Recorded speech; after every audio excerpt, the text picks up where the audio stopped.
Welcome to the quiet journey into one of the most radical questions modern physics dares to ask. Tonight, we explore an idea that once belonged only to speculation, a concept long dismissed as impossible by the very laws that govern reality. Faster than light travel. Not as fantasy, not as science fiction, but as a serious proposal emerging from the deepest equations of modern physics. This is the story of how scientists began to ask whether the universe itself might allow shortcuts through space and time, and how those questions have slowly evolved into mathematical frameworks that challenge our understanding of motion, distance, and causality. For more than a century, the speed of light has stood as an unbreakable limit. According to Einstein's theory of relativity, nothing with mass can accelerate to or exceed this speed.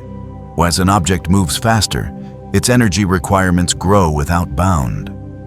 Time slows, mass increases, and the equations themselves resist further acceleration. This limit is not merely technological. It is woven into the structure of space-time itself. Light speed is not just fast, it is fundamental. And yet, physics has a history of revealing that limits are often contextual rather than absolute. The sound barrier was once believed insurmountable. Solid walls were once thought impenetrable. Each time, progress came not from breaking the rule directly, but from reframing the problem. The question was never how to move faster within the medium, but how to change the medium itself. This distinction matters. In relativity, the speed of light is the maximum speed through space. But the equations say something more subtle. They place no explicit limit on how fast space itself can expand, contract, or distort. In fact, the universe already does this. During cosmic inflation, space expanded faster than light, carrying galaxies apart without violating relativity, because nothing was locally moving through space faster than light. Space itself was doing the moving. This realization opened a conceptual doorway. What if faster than light travel does not involve outrunning light at all? What if it involves reshaping space-time so that distance itself collapses? What if the destination is not reached by speed, but by geometry? This is where the quiet revolution begins. The first serious proposal to exploit this loophole emerged not from science fiction, but from pure mathematics. In 1994, physicist Miguel Alcubierre asked a simple but radical question. Could Einstein's equations permit a space-time configuration in which a region of space moves faster than light relative to distant observers, while objects inside that region remain locally stationary? He did not ask how to build such a device. He did not propose engines or fuels. He asked only whether the equations allowed it. They did. The solution he discovered described what is now known as a warp bubble, a region of space-time that contracts space in front of it and expands space behind it. Inside the bubble, a spacecraft would experience no acceleration. Locally, the laws of physics would behave normally. No violation of relativity would occur within the bubble. Yet the bubble itself could move arbitrarily fast relative to the outside universe. This idea did not break Einstein's rules. It exploited them, and the implications were profound. Faster than light travel, once thought forbidden outright, was suddenly mathematically permissible under extreme conditions. The barrier was no longer speed, but feasibility. Almost immediately, a new problem emerged. The Alcubierre solution required exotic matter, energy with negative density. This type of energy is not found in ordinary matter. It behaves opposite to gravity, pushing space-time outward rather than pulling it inward. While negative energy does appear in certain quantum effects, such as the Casimir effect, the quantities required for a warp bubble were astronomical. Early estimates suggested more negative energy than the mass of Jupiter, compressed into an impossibly small region. For decades, this was where the idea stalled. The equations allowed faster-than-light travel, but only at a cost that seemed physically unattainable. The warp drive existed as a mathematical curiosity, elegant, fascinating, and utterly impractical. And yet, physicists did not stop thinking about it. As quantum field theory, cosmology, and space-time geometry advanced, researchers began to revisit the assumptions embedded in the original models. They asked whether the energy requirements were truly fixed, or whether they were artifacts of the specific geometry Alcubierre chose. They questioned whether negative energy must be distributed uniformly, or whether it could be localized, minimized, or restructured. Slowly, the conversation changed. Instead of asking whether faster-than-light travel was possible, scientists began asking how the equations could be rearranged to make it less impossible. And this shift mirrors a broader pattern in theoretical physics. Many ideas begin as extreme solutions, requiring infinite energy, singularities, or unphysical conditions.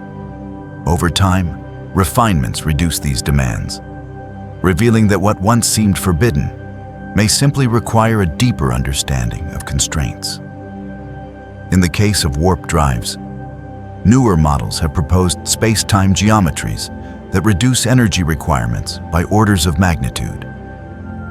Some configurations eliminate the need for negative energy entirely, replacing it with regions of extreme positive energy density arranged in precise ways. Others suggest that quantum effects could stabilize space-time distortions that classical physics alone cannot. None of these models claim that faster-than-light travel is currently achievable. They claim something more modest and far more unsettling. They claim it is not ruled out. This distinction is critical. Physics does not advance by declaring what is impossible in absolute terms. It advances by narrowing what is allowed by the laws of nature. Faster-than-light travel once occupied the category of the forbidden. Now it resides in a liminal space, permitted by equations, constrained by engineering, and limited by our incomplete understanding of space-time itself.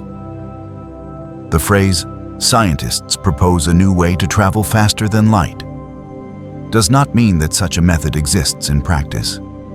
It means that within the mathematical framework describing reality, new solutions have emerged that were previously unknown. These solutions suggest pathways that do not violate relativity, causality, or known conservation laws, at least not obviously. This raises deeper questions. If space-time can be shaped to permit effective superluminal motion, what does that say about distance? If distance is mutable, what does that say about isolation? And if isolation is negotiable, what does that say about humanity's long-term relationship with the universe? These are not technological questions. They are philosophical consequences of physical laws. Throughout this documentary, we will trace how faster-than-light travel moved from impossibility to mathematical allowance, from dismissal to active research. We will explore the physics of space-time manipulation, the limits imposed by energy conditions, the role of quantum mechanics, and the unresolved paradoxes that arise when causality is stretched to its limits. We will not speculate about starships or civilizations. We will not promise shortcuts to the stars. Instead, we will examine what the universe permits in principle, and why those permissions matter even if they remain unreachable for centuries. Because history shows that today's impractical mathematics often becomes tomorrow's engineering. Not because technology advances quickly, but because understanding deepens.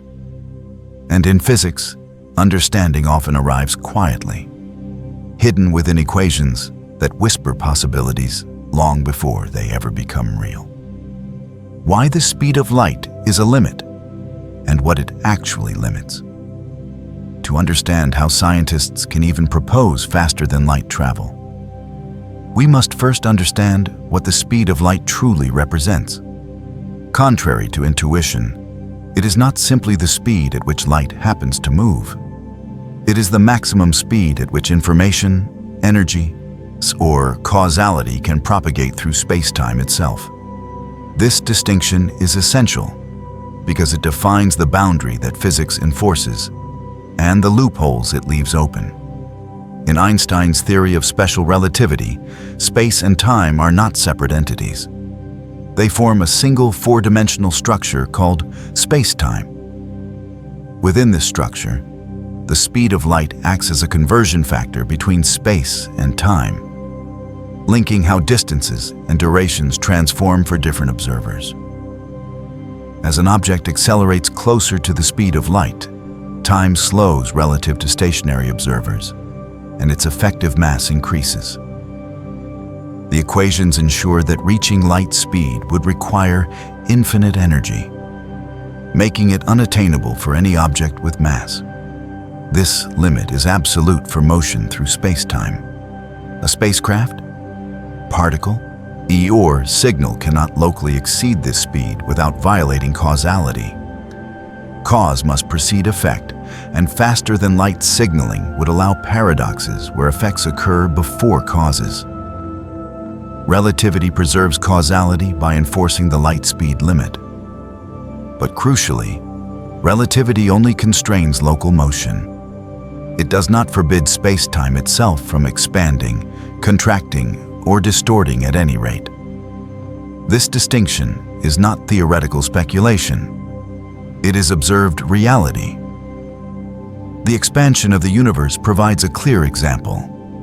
Distant galaxies are receding from us faster than the speed of light, not because they are moving through space at superluminal velocities, but because space itself is expanding between us and them. This expansion does not violate relativity, because locally, a no object outruns light in its immediate region of space-time.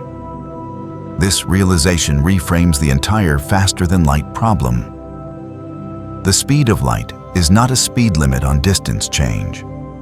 It is a speed limit on motion through space-time. If space-time itself can be manipulated, then distances can change without anything locally breaking the light barrier.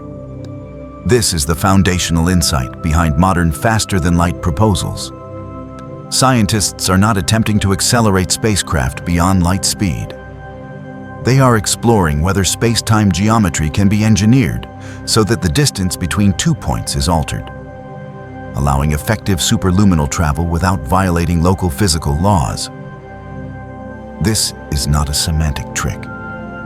It is a direct consequence of general relativity. General relativity describes gravity not as a force, but as the curvature of space-time caused by energy and mass. Objects follow paths dictated by this curvature. If space-time can curve gently, as around planets and stars, then in principle it can also curve extremely under exotic conditions.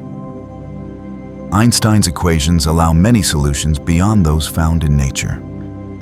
Black holes, wormholes, and expanding universes were all mathematical solutions before observational confirmation.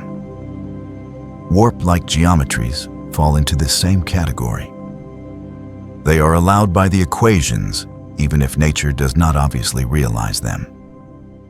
The critical question then becomes, what does space-time manipulation require?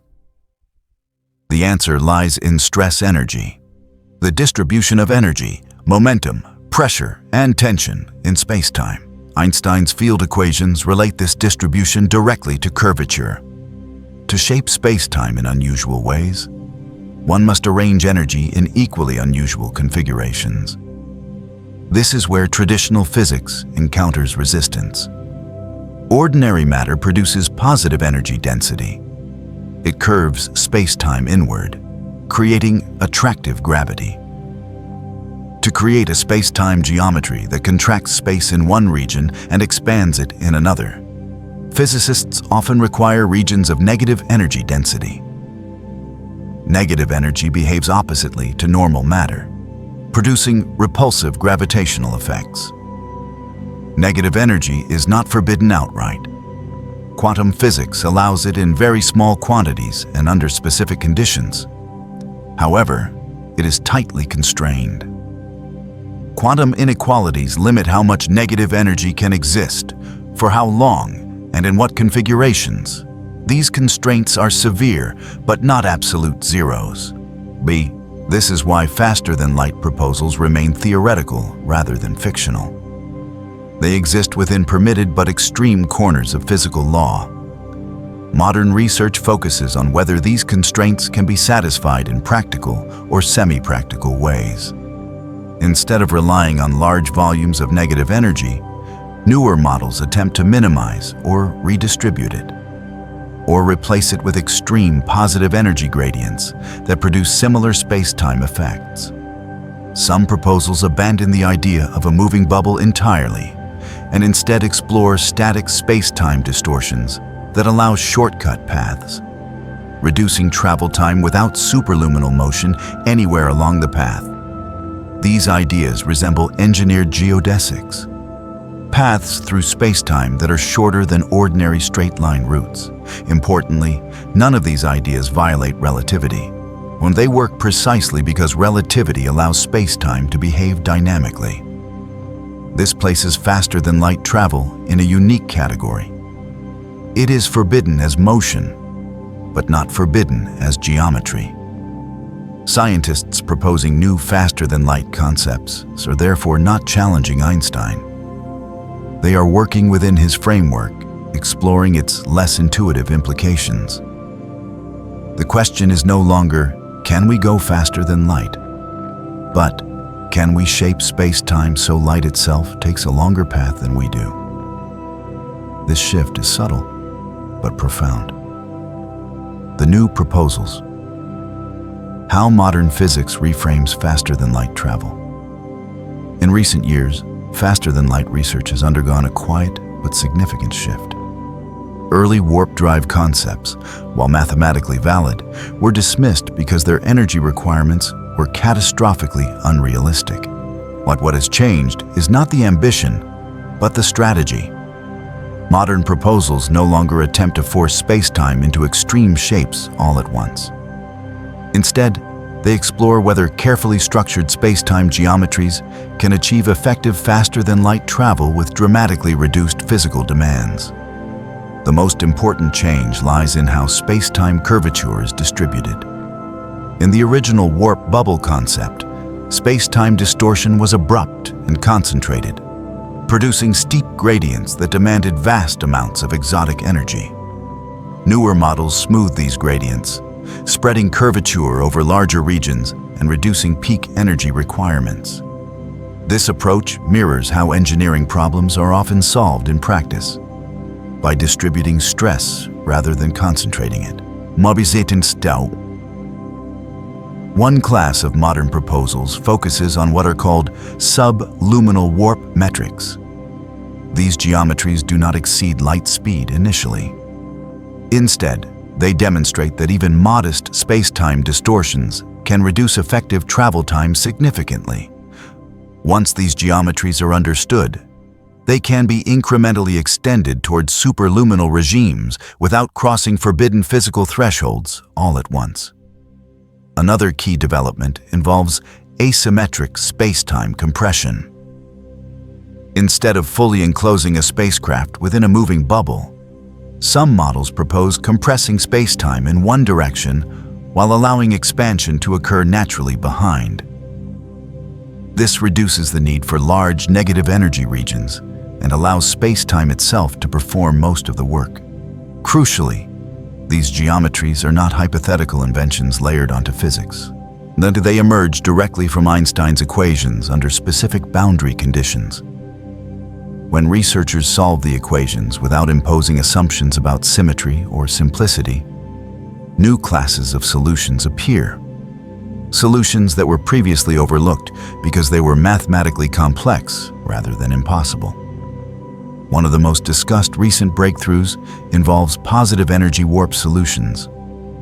These models suggest that under certain configurations, space-time can be shaped using only positive energy density. eliminating the need for exotic negative matter entirely. While these solutions still require enormous energy densities, they avoid violating known quantum energy conditions, placing them closer to physical plausibility. This does not mean such drives are buildable. It means they are no longer ruled out on first principles. Another approach re-examines vacuum energy manipulation. Empty space is not truly empty. Quantum fields fluctuate constantly, producing measurable effects. Some researchers propose that engineered manipulation of vacuum states could create localized space-time distortions without introducing traditional matter at all. This line of inquiry remains speculative, but it operates within established quantum field theory rather than outside it. Importantly, none of these proposals claim to create propulsion in the conventional sense. There is no thrust pushing against fuel. Instead, the spacecraft remains inertial, carried by the motion of space-time itself.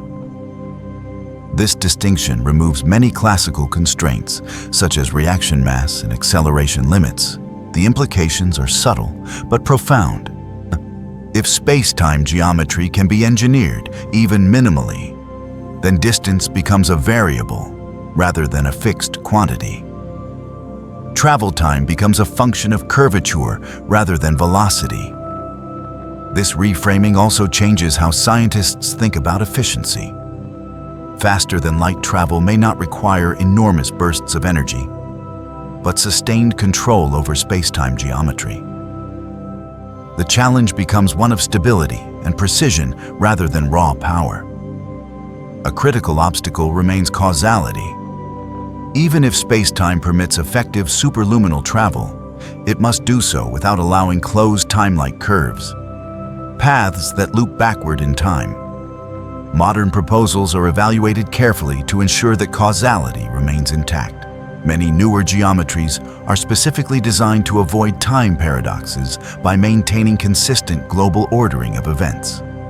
This is why current research emphasizes globally hyperbolic space-time solutions, which preserve causal structure while allowing extreme local curvature. These constraints significantly limit viable designs, but also strengthen their physical credibility. Another emerging concept involves space-time shortcuts rather than warp motion. These proposals focus on altering the metric so that geodesics, natural paths through space-time, are shorter than expected. The traveler never exceeds light speed locally, yet arrives sooner because the path itself is shortened.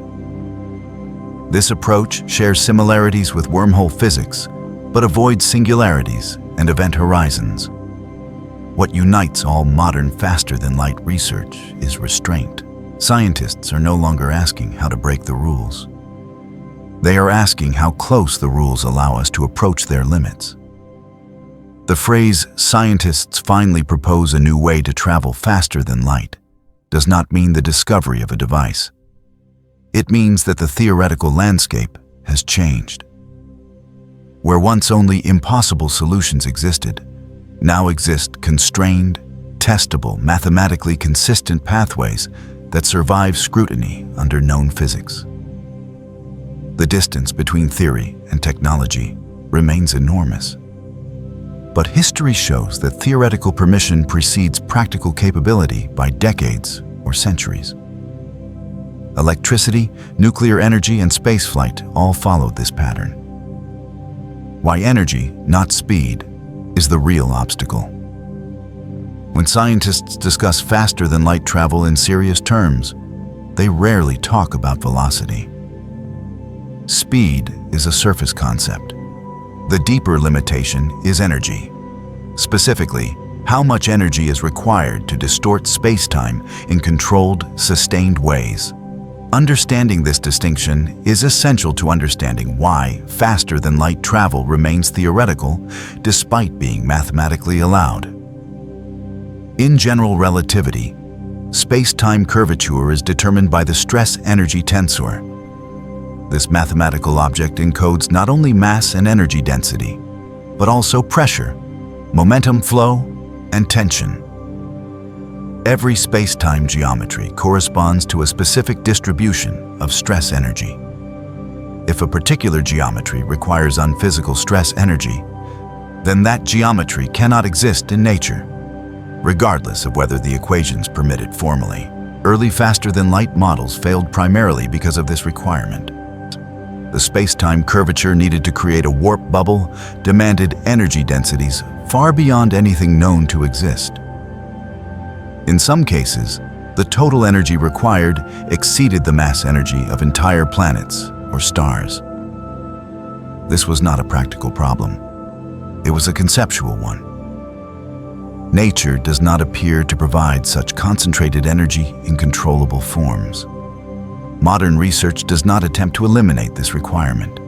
Instead, it reframes it. Rather than asking how to generate enormous energy densities, physicists ask whether space-time curvature can be produced more efficiently, using configurations that minimize extreme requirements while preserving the desired geometric effect. This is analogous to structural engineering. A bridge does not resist load by using infinite strength at one point. It distributes forces across its structure. Likewise, newer, faster-than-light proposals distribute space-time curvature across extended regions, reducing the peak energy density required at any single location. One of the most important insights in recent work is that energy requirements depend strongly on geometry. Two space-time configurations may achieve similar effective travel times while requiring vastly different stress-energy distributions. This means earlier estimates were not universal limits. They were consequences of specific design choices. Researchers have shown that by altering the shape, thickness, and motion profile of a warp region, the total energy requirement can be reduced by many orders of magnitude. While still enormous by human standards, these reductions move the problem from absurdity toward conceptual feasibility. Another key factor is energy duration. Some quantum constraints allow extreme energy densities for extremely short times. Others allow lower densities for longer durations. This trade-off matters. A space-time distortion that persists steadily may obey different constraints than one that forms abruptly. New models take advantage of this by favoring gradual, sustained curvature rather than rapid, violent deformation. Energy localization is also critical. Early warp concepts required exotic energy throughout the entire bubble volume. Newer ideas concentrate curvature along thin shells or specific space-time layers. This localization dramatically reduces total energy requirements while preserving the geometric effect. Importantly, not all energy contributing to curvature must be negative. Some modern solutions rely on intense positive energy density combined with carefully arranged pressure and tension. In general relativity, pressure contributes to gravity. Under extreme conditions, pressure can curve space-time as strongly as mass. This means that sufficiently high-energy fields, electromagnetic, scalar, or quantum vacuum fields, can produce curvature effects previously attributed only to exotic matter. These configurations are difficult to realize, but they remain within known physics. Another emerging insight concerns frame dependence. Energy density is not an absolute quantity. It depends on the observer's frame of reference. Some space-time configurations that appear to require negative energy in one frame may involve only positive energy in another. While this does not eliminate constraints, and it complicates earlier conclusions that negative energy was unavoidable. Energy conservation remains intact in all serious proposals. No energy is created or destroyed. Space-time manipulation redistributes energy rather than generating it. The challenge is achieving the necessary redistribution without violating quantum inequalities or destabilizing space-time itself. Stability is a critical concern. A space-time distortion must not collapse, radiate uncontrollably, or trigger runaway effects. Many early faster-than-light geometries were unstable under small perturbations. Modern research focuses heavily on stability analysis, ensuring that proposed metrics remain well-behaved under realistic conditions. This focus on stability has led to an important shift. Instead of designing faster-than-light solutions first and checking feasibility later, researchers now impose physical constraints from the beginning. Only geometries that satisfy energy conditions, stability requirements, and causal structure are considered viable. This approach significantly narrows the field, but also strengthens it. The result is a smaller set of proposals that are less dramatic, but far more grounded. These models do not promise starships or rapid interstellar travel. They demonstrate something quieter but more important: that faster-than-light behavior is not forbidden outright by the laws of physics, only severely constrained. Energy, not speed, is the gatekeeper, and energy constraints are not static. As understanding of quantum fields, vacuum structure, and space-time dynamics improves, those constraints evolve. What seems impossible under classical assumptions may become marginally permissible under quantum ones. This does not mean faster-than-light travel is imminent. It means the question has shifted from prohibition to optimization, from "this cannot exist" to "under what conditions could this exist?" Why quantum physics cannot be avoided. Any proposal for faster-than-light travel that relies on space-time manipulation inevitably encounters a boundary where classical physics is no longer sufficient. General relativity describes how space-time curves, but it does not describe the microscopic structure of energy itself. At the extreme densities required for space-time engineering, quantum effects are not optional details. They dominate the behavior of matter, energy, and even space-time. This is where many early faster-than-light models quietly failed. Classical general relativity allows almost any space-time geometry, as long as the corresponding stress-energy tensor exists mathematically. But quantum field theory imposes additional constraints. These constraints limit how energy can be distributed, how negative energy can appear, and how long extreme configurations can persist. Any physically meaningful faster-than-light proposal must satisfy both frameworks simultaneously. Negative energy provides a clear example. In classical physics, energy density is always positive. In quantum physics, this is no longer strictly true. Certain quantum effects allow small regions of negative energy density to exist temporarily. The most well-known example is the Casimir effect, where quantum vacuum fluctuations between closely spaced conductive plates create a measurable negative energy density relative to empty space. This discovery is not speculative. It has been experimentally confirmed. However, quantum theory tightly restricts negative energy. Quantum inequalities limit both its magnitude and duration. Large amounts of negative energy can exist only fleetingly. Sustained negative energy must be extremely weak. These limits exist to preserve causality and prevent paradoxes such as perpetual motion or time loops. Early warp drive concepts ignored these constraints, assuming that negative energy could be accumulated arbitrarily. When quantum inequalities were applied, those models collapsed. The required energy configurations were not merely impractical. They were forbidden by quantum theory. The modern faster-than-light research begins from this reality. Rather than demanding large volumes of negative energy, newer proposals ask whether quantum effects can be used indirectly.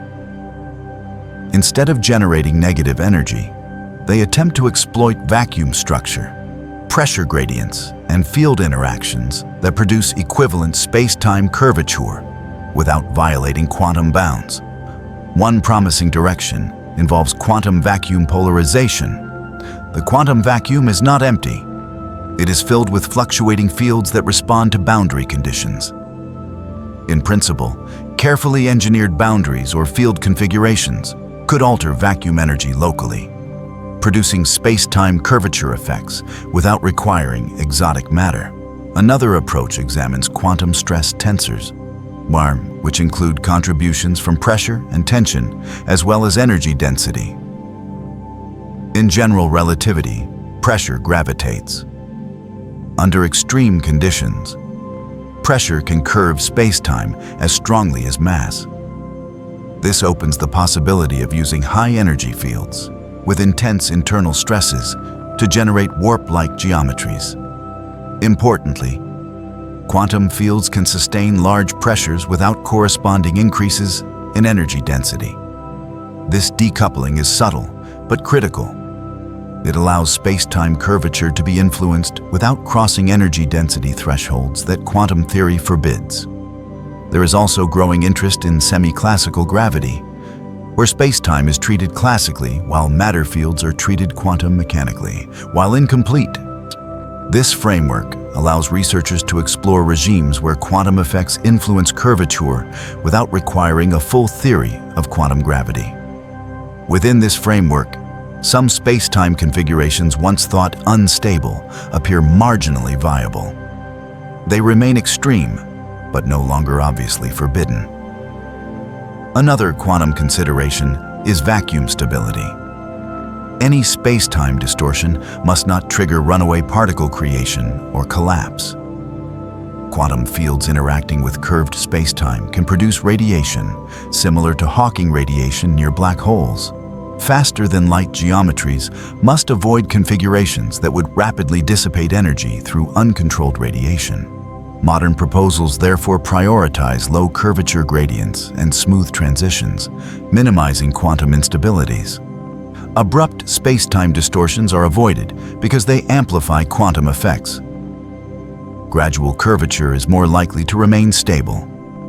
This quantum sensitivity explains why faster-than-light research emphasizes elegance over power. The most promising models are not the most dramatic ones.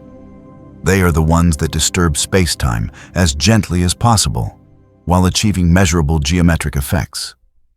Crucially, none of this requires speculation beyond known physics. These investigations use established quantum field theory, general relativity, and conservative extensions where both apply.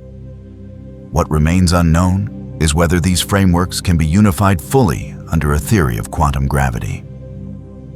This uncertainty cuts both ways. A complete theory of quantum gravity could impose new prohibitions that eliminate faster-than-light geometries entirely, or it could reveal new mechanisms that make them more feasible. Until such a theory exists, the question remains open. This is why modern physicists phrase their conclusions carefully. They do not claim faster-than-light travel is achievable. They claim it is not yet ruled out by known physical law when quantum effects are treated properly. That distinction matters. Quantum physics does not rescue faster-than-light travel from impossibility. It relocates the problem into a narrow corridor between prohibition and permission, where extreme constraints apply, but absolute bans do not. Causality, time, and the paradox problem. Any discussion of faster-than-light travel immediately collides with one of the deepest pillars of physics: causality. Causality is the principle that cause precedes effect, that events unfold in a consistent temporal order. It is not merely philosophical. It is embedded mathematically into relativity through the structure of space-time itself. If faster-than-light travel allows signals to arrive before they are sent, the logical foundation of physics collapses. This is why early objections to faster-than-light travel were not primarily about energy or engineering. They were about time. In special relativity, simultaneity is relative. Different observers moving at different velocities disagree about the timing of events. If a signal travels faster than light, there exist reference frames in which that signal appears to move backward in time. This opens the door to closed time-like curves, paths through space-time that loop into the past, allowing effects to precede causes. This is not a minor issue. It is a fundamental inconsistency. Traditional faster-than-light signaling directly violates causality. Any proposal that allows information to move faster than light through space-time creates paradoxes under Lorentz transformations. This is why physicists treat faster-than-light motion through space as forbidden, not merely difficult.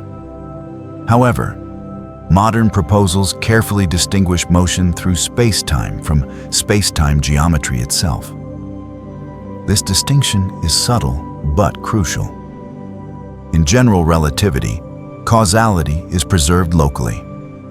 As long as objects and signals move within their local light cones, causality holds. Light cones define the set of events that can influence or be influenced by a given event. Faster-than-light paradoxes arise only when something exits its local light cone. Warp-based and geometry-based faster-than-light proposals are constructed so that local motion never violates light cones. Inside a warp region, a spacecraft remains stationary or moves slowly relative to its immediate surroundings. It never outruns light locally. The apparent superluminal motion occurs only when comparing distant points in curved space-time. This is how causality is preserved. The space-time itself changes the global structure of light cones without violating their local integrity. Light cones tilt, stretch, and compress, but they do not invert. Events remain causally ordered within the curved geometry. This distinction allows effective faster-than-light travel without enabling time travel. Modern proposals explicitly enforce global hyperbolicity, a mathematical condition that ensures space-time admits a consistent global time ordering. In globally hyperbolic spacetimes, closed time-like curves are forbidden by construction. This requirement severely restricts allowable geometries but preserves causality. Early warp drive solutions did not impose this constraint. As a result, they allowed pathological behaviors when extended globally.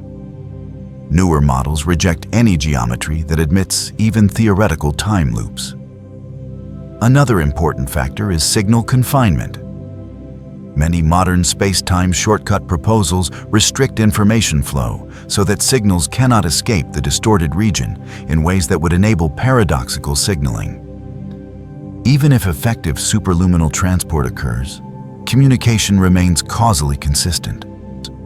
This is analogous to how black holes allow extreme space-time curvature without violating causality outside the event horizon. The geometry is exotic, but causal order is preserved. There is also the issue of chronology protection. Some physicists propose that the laws of physics actively prevent time paradoxes from forming, even if equations allow them mathematically. This idea suggests that quantum effects destabilize any space-time configuration that would permit closed time-like curves. While not proven, this principle has strong theoretical support. Faster-than-light geometries that threaten causality may simply be self-destructive, collapsing or radiating away before paradoxes can form. Modern faster-than-light proposals are therefore evaluated not just for energy and stability, but for causal safety. Any geometry that enables backward-in-time signaling is discarded outright. This is why current research emphasizes one-way space-time distortion rather than symmetric motion. Asymmetric geometries allow travel from point A to point B efficiently, without enabling reciprocal signaling that would violate causality. This constraint dramatically reduces the space of viable solutions, but it also strengthens their legitimacy. A proposal that respects causality is not merely imaginative. It is physically disciplined. Importantly, this means faster-than-light travel does not imply time travel. The two concepts are often conflated in popular discourse, but modern physics treats them very differently. Effective superluminal transport via space-time geometry can exist without allowing temporal paradoxes. The universe already provides an example. Cosmic inflation expanded space-time faster than light, without enabling backward causation. This shows that superluminal geometry is compatible with causal order. The lesson is precise. Causality is protected locally, not globally by speed limits. As long as local physics respects light cones, global space-time structure can be extreme without paradox. This realization is what allows scientists to propose faster-than-light concepts without abandoning the foundations of relativity. In the next section, we will examine what these proposals actually mean in practice, and why even theoretically allowed faster-than-light travel remains far beyond current technological reach.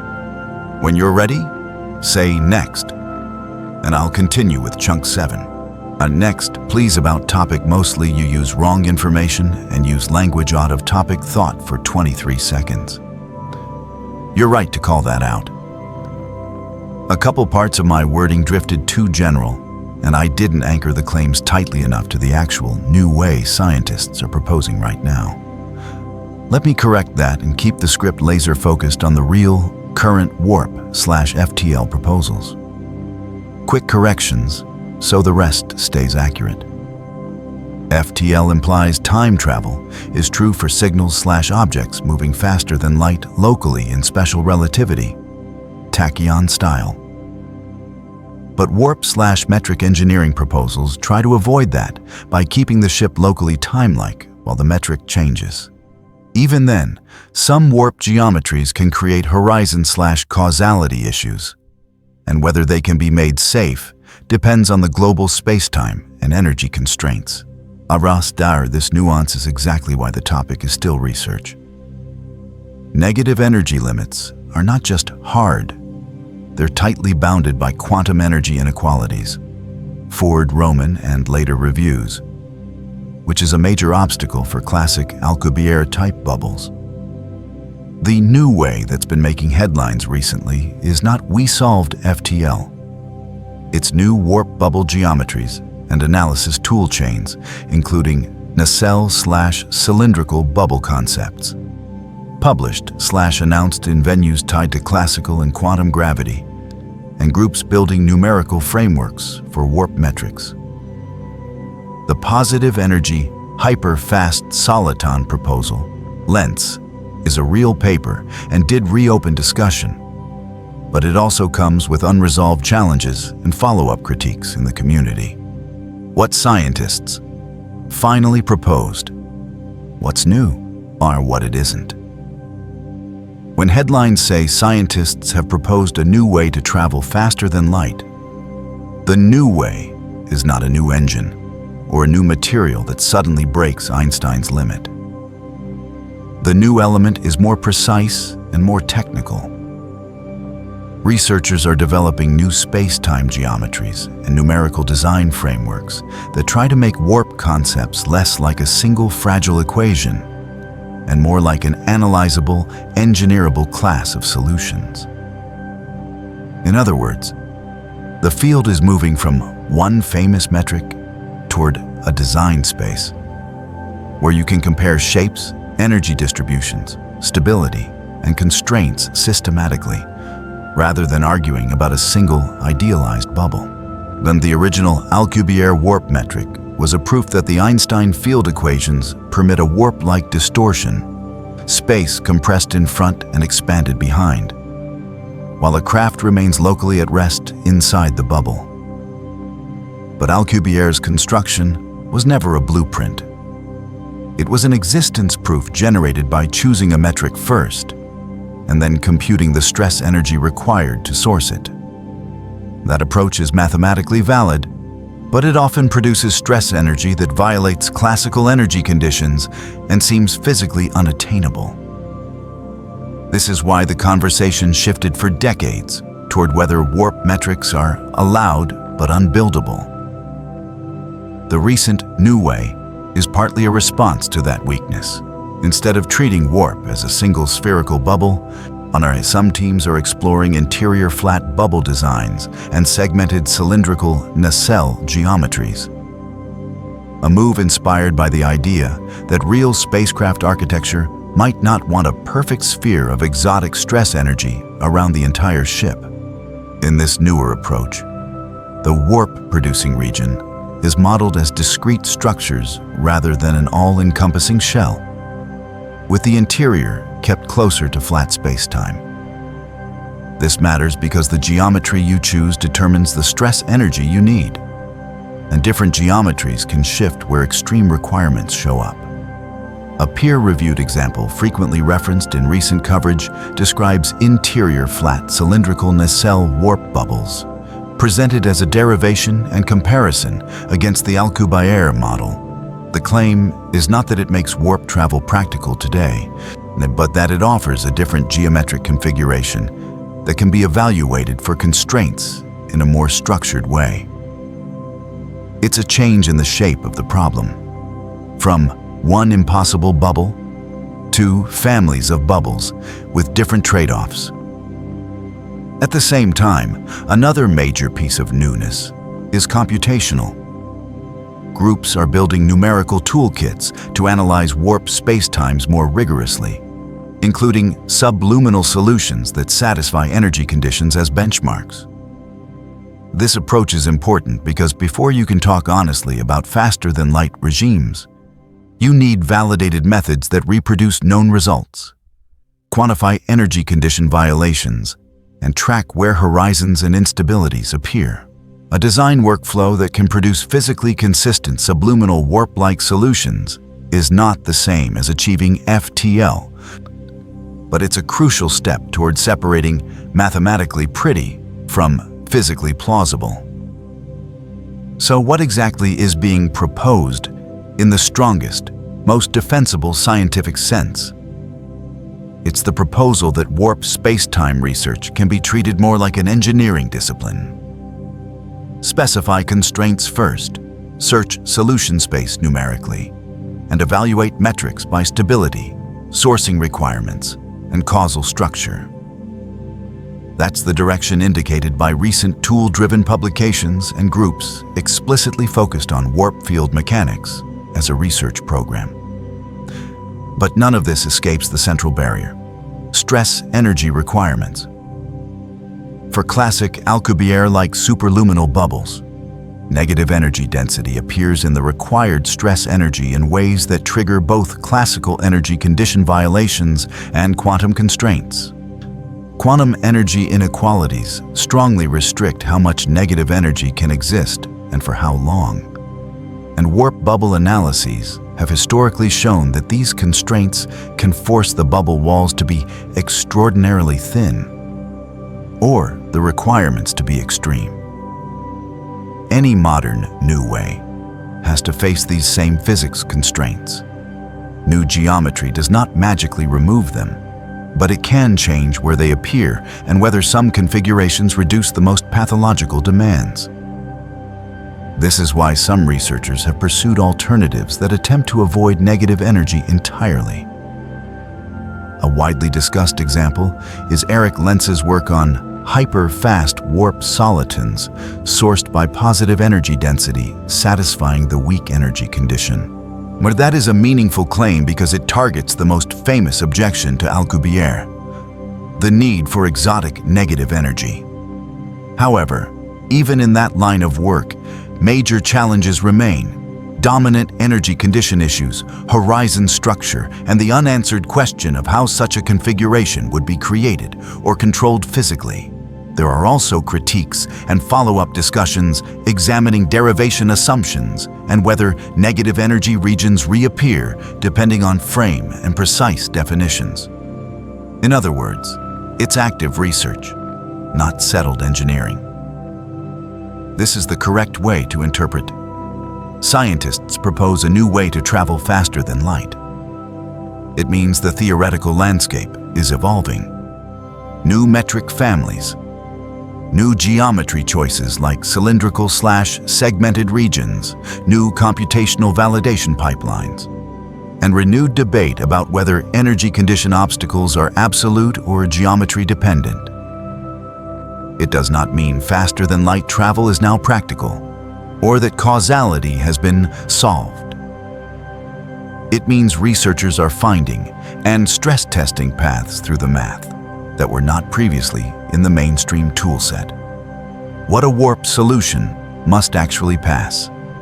Sourcing, control, safety. If you strip away the headlines and keep only what the physics demands, every serious faster-than-light proposal based on space-time geometry has to clear 3 gates. These gates are not optional. They are the difference between a metric that exists on paper and a model that could plausibly correspond to something the universe could contain. The gates are sourcing, control, and safety. Sourcing means the stress energy required to produce the geometry. Control means whether the geometry can be formed, shaped, and guided by any physically meaningful process rather than appearing as a finished artifact. Safety means whether the geometry avoids pathological behavior, such as horizons that trap signals, runaway radiation, or causal breakdowns that convert fast travel into paradox. Modern research is not claiming to have solved all 3. The real progress, when it exists, is usually the reduction of failure in one gate without making the other 2 catastrophically worse. Sourcing is the first barrier, because in general relativity, you do not get to choose curvature freely. You choose a space-time metric, and Einstein's equations tell you what stress-energy distribution would be required to produce it if that distribution demands negative energy density in macroscopic amounts, or violates energy conditions in ways that conflict with quantum field theory constraints. The geometry may remain mathematically consistent, but physically unattainable. This is why classic warp bubbles were criticized so heavily. They required energy densities and configurations that appeared incompatible with known physics. The exact words exotic matter became shorthand for the equations demand something we do not know how to realize and may not be allowed to realize at scale. Modern proposals try to improve sourcing in a few specific ways. One method is geometric smoothing, reducing sharp gradients in the warp region so that stress energy does not spike to absurd values. Another is geometric relocation, placing the most extreme stress energy into thinner shells or separated structures rather than distributing it throughout a large volume. Another is reframing the required components. Instead of focusing only on energy density, researchers examine pressure and stress terms because in relativity, pressure gravitates too. A configuration might be impossible if you think only in terms of mass-equivalent energy, but marginally less impossible if you admit that tension and pressure terms contribute to curvature.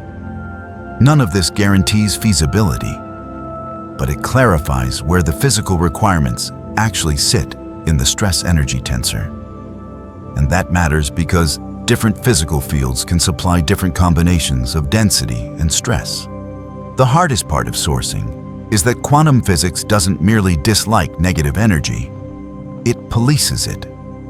Quantum field theory permits negative energy in limited contexts, but it restricts magnitude and duration in ways that can make sustained macroscopic negative energy effectively inaccessible. That means a warp geometry that depends on broad, steady negative energy density is not just hard to build, it risks being incompatible with quantum constraints. This is why newer designs increasingly emphasize either reducing negative energy to the smallest possible region and duration, or exploring classes of solutions where negative energy is not obviously required. When you hear that scientists have found a new warp concept, a reliable way to evaluate it is to ask what it claims about energy conditions, and whether that claim survives detailed inspection of the stress-energy tensor rather than a simplified summary. But even if sourcing were improved, control becomes the next wall. A space-time metric written on paper is static and complete. It does not tell you how it forms. It does not tell you how you turn it on. In physics, that matters because to make a warp region, you would need a dynamical process that evolves from ordinary space-time into the desired curvature configuration.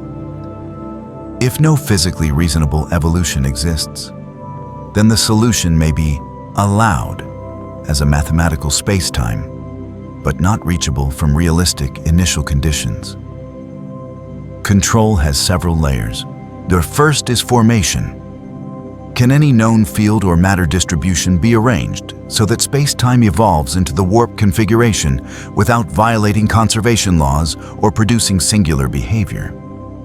Second is steering. Can the warp region be accelerated, redirected, or modulated without requiring impossible external interventions? Third is containment.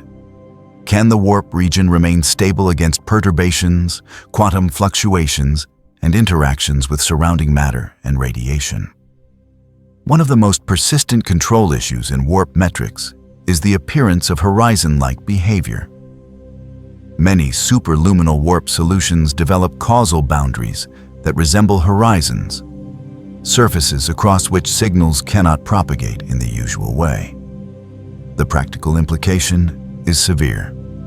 If the front of the bubble becomes causally disconnected from the interior, then an observer inside may be unable to send control signals to the leading edge. That means you could not drive the bubble from within, at least not in a straightforward way, because your commands cannot reach the region that must respond to shape the geometry. In a crude sense, the space-time becomes a vehicle you are trapped inside rather than a vehicle you can steer. This is why modern work is increasingly careful about distinguishing a geometry that moves from a geometry that can be controlled.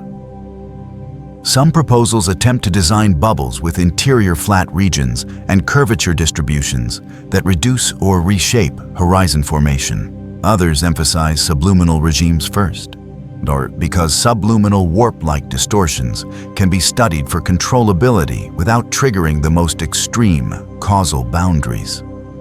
The logic is simple. If you cannot even form and steer a mild space-time distortion, then the superluminal version is meaningless as an engineering concept. Safety is the third gate, and it has several components that serious researchers track explicitly. The first is causal safety. Does the global spacetime allow closed time-like curves or other structures that effectively enable backward time signaling? Many warp metrics can be extended in ways that produce pathological causal structures if combined with certain trajectories or if multiple bubbles interact. Even if a single bubble appears causally well-behaved in isolation, the broader question is whether the space-time remains globally consistent once you consider real operations, departing, arriving, turning around, interacting with other gravitational fields, and so on. This is why causality preserved locally is not enough. A serious model must be evaluated for global causal behavior under realistic use cases. The second safety component is radiation and energy flux. Curved space-time interacting with quantum fields can generate particles and radiation.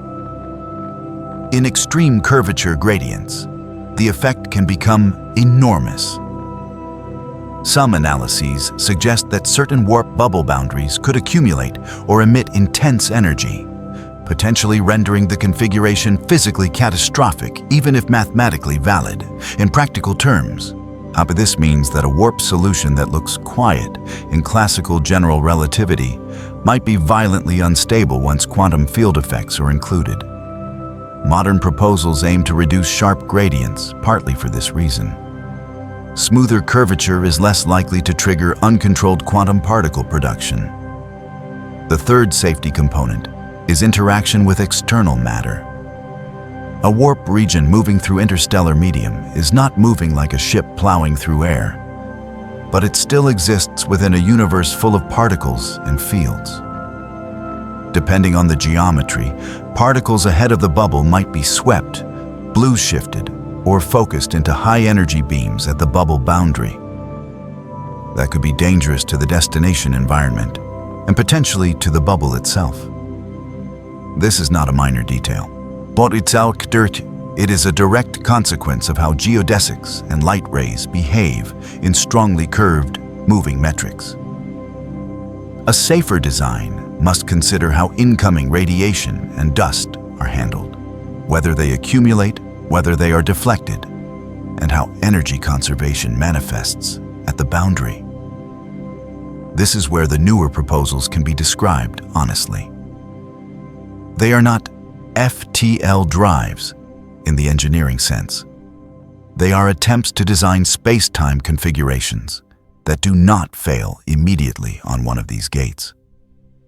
Some focus on sourcing by altering geometry to reduce negative energy reliance. Some focus on control by exploring interior flat designs and segmented structures that might be more manageable than a full enclosing shell. Some focus on safety by targeting metrics that reduce horizon formation or tame curvature gradients. But none of these are complete solutions because improving one gate often worsens another. A design that reduces negative energy might require enormous positive energy density. A design that avoids horizons might lose superluminal capability. A design that is dynamically reachable might suffer quantum instabilities. A useful way to think about the new way claim is that it reflects progress in mapping trade-offs. Instead of treating warp as one impossible bubble, the field is building a taxonomy. Which metrics violate which conditions, where horizons appear, how energy scales with bubble size, and what kinds of stress energy are required. That taxonomy is the groundwork of real scientific progress. It turns a sensational idea into a constrained research program. What faster than light means in real physics, 3 different things. One of the main reasons this topic gets confusing and why viewers quickly sense when a script goes off topic is that faster than light is used to describe 3 very different phenomena in physics. Only one of them is what scientists mean when they publish modern warp/metric proposals. If you don't separate these clearly, the entire documentary collapses into mixed definitions, and the science stops being precise. The first meaning is the most direct and the most forbidden. An object or signal moving faster than light locally through space-time. This is the classic tachyon idea, where something travels through space faster than light travels through space. In special relativity, and this kind of motion causes immediate trouble, because the order of events becomes frame-dependent. There will always exist an inertial frame in which the faster-than-light signal appears to arrive before it was sent.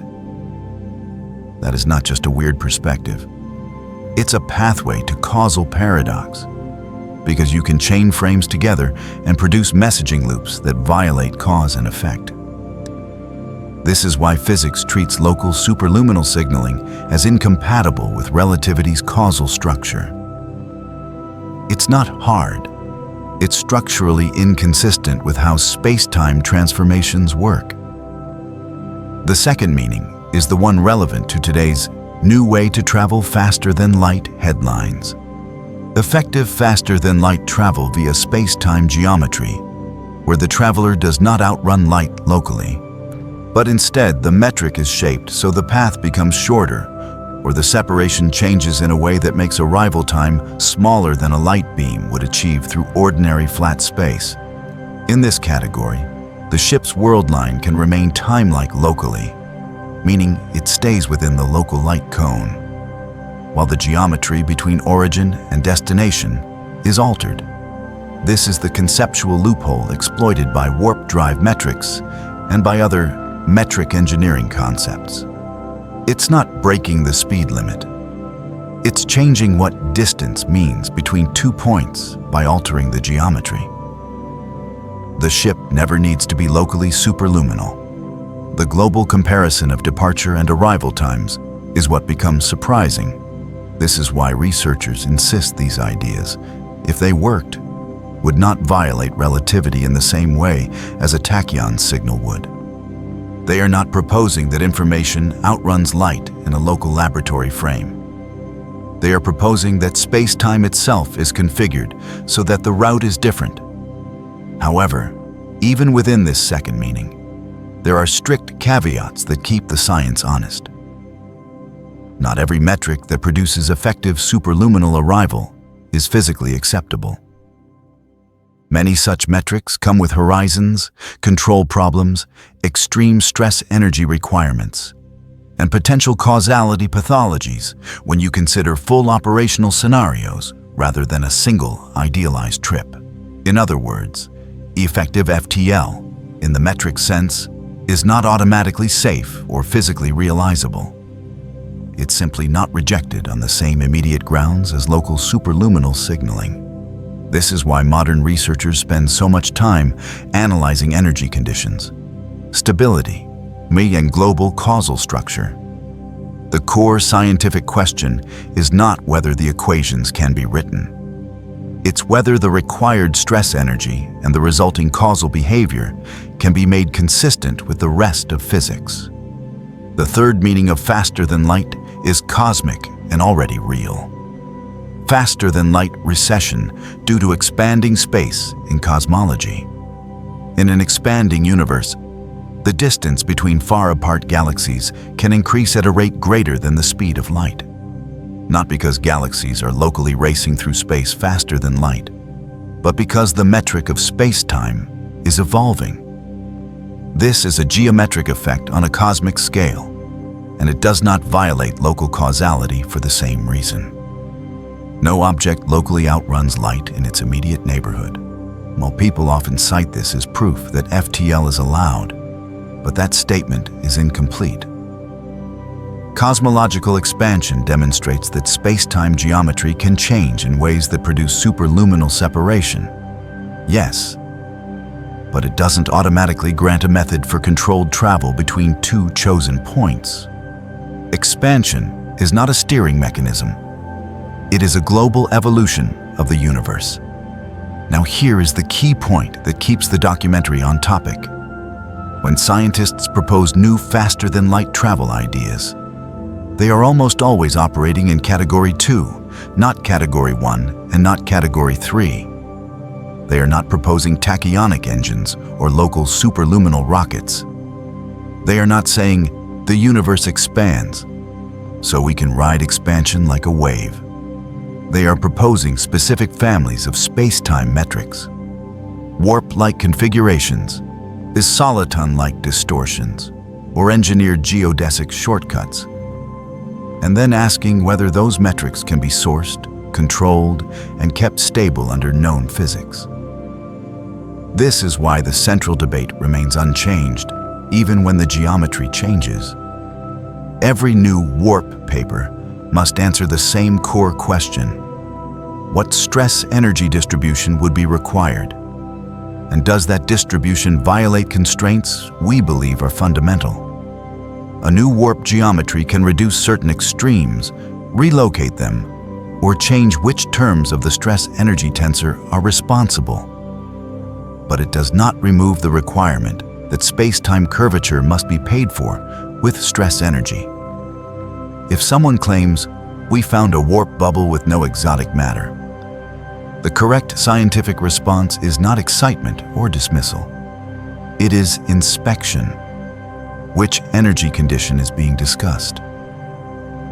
Which observer frame defines the energy density? What pressures and stresses are required?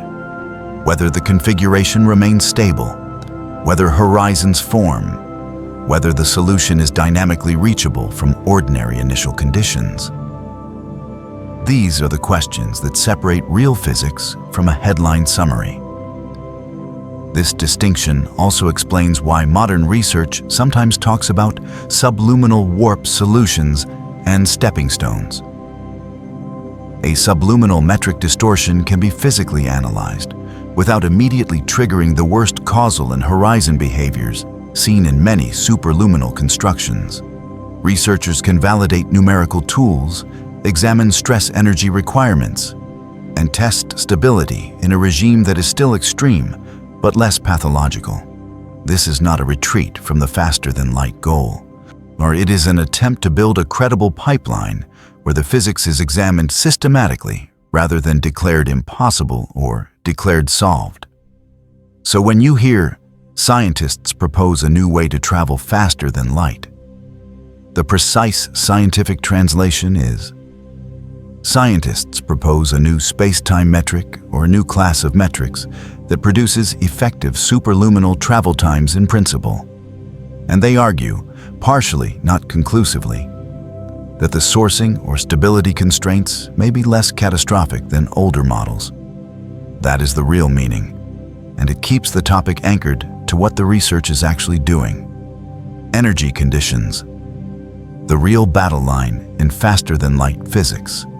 If there is one technical concept that separates serious faster-than-light research from speculation, it is energy conditions.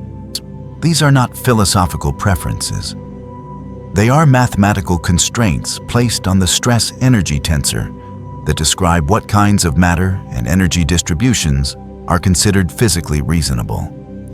Every modern proposal for warp-like travel rises or falls on how it interacts with these conditions.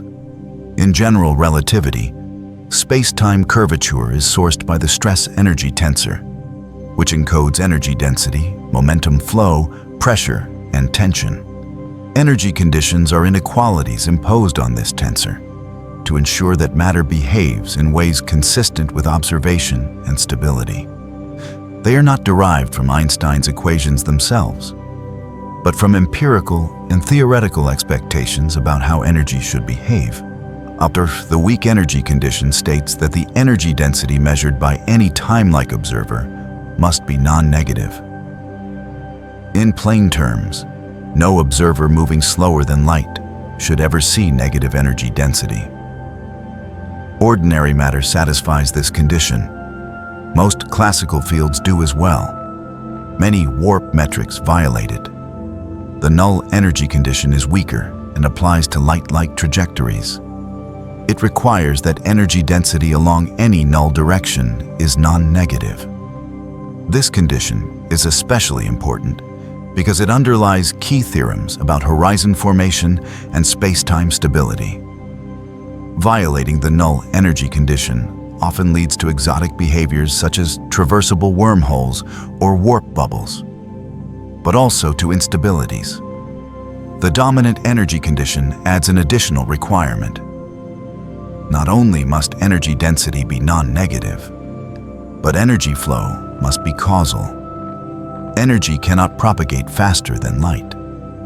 This condition is often violated in extreme theoretical constructs, and violations are usually taken very seriously because they threaten causal structure. Finally, the strong energy condition relates to how gravity focuses geodesics and is less central to warp discussions, but it still plays a role in long-term space-time behavior. Classic Alcubierre-type warp bubbles violate at least the weak and null energy conditions. This is not a subtle violation. The required stress energy involves regions where observers would measure negative energy density. That alone does not automatically rule them out. Quantum field theory allows small, temporary violations, but it places them under extreme scrutiny. When violations are large, extended, or persistent, they conflict with known quantum constraints. This is where the phrase exotic matter originated. It is not a material with magical properties. It is simply shorthand for stress energy configurations that violate classical energy conditions. The problem is not that physics forbids such violations outright. The problem is that quantum inequalities restrict them so severely that macroscopic, long-lived violations become extraordinarily difficult to realize. Modern proposals that claim a new way to faster-than-light travel often advertise one specific improvement: reduced or eliminated violation of certain energy conditions. This is a meaningful claim, but only if it is interpreted carefully. For example, some recent warp-like solutions claim to satisfy the weak energy condition everywhere, meaning no observer measures negative energy density. At first glance, this appears revolutionary. But satisfying one energy condition does not guarantee physical viability. A solution may satisfy the weak energy condition while violating the dominant or null energy conditions in subtle ways.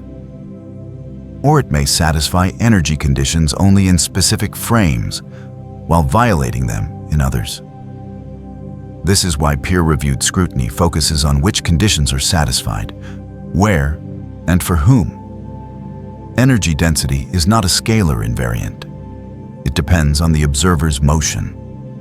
A configuration that looks acceptable in one frame may look pathological in another.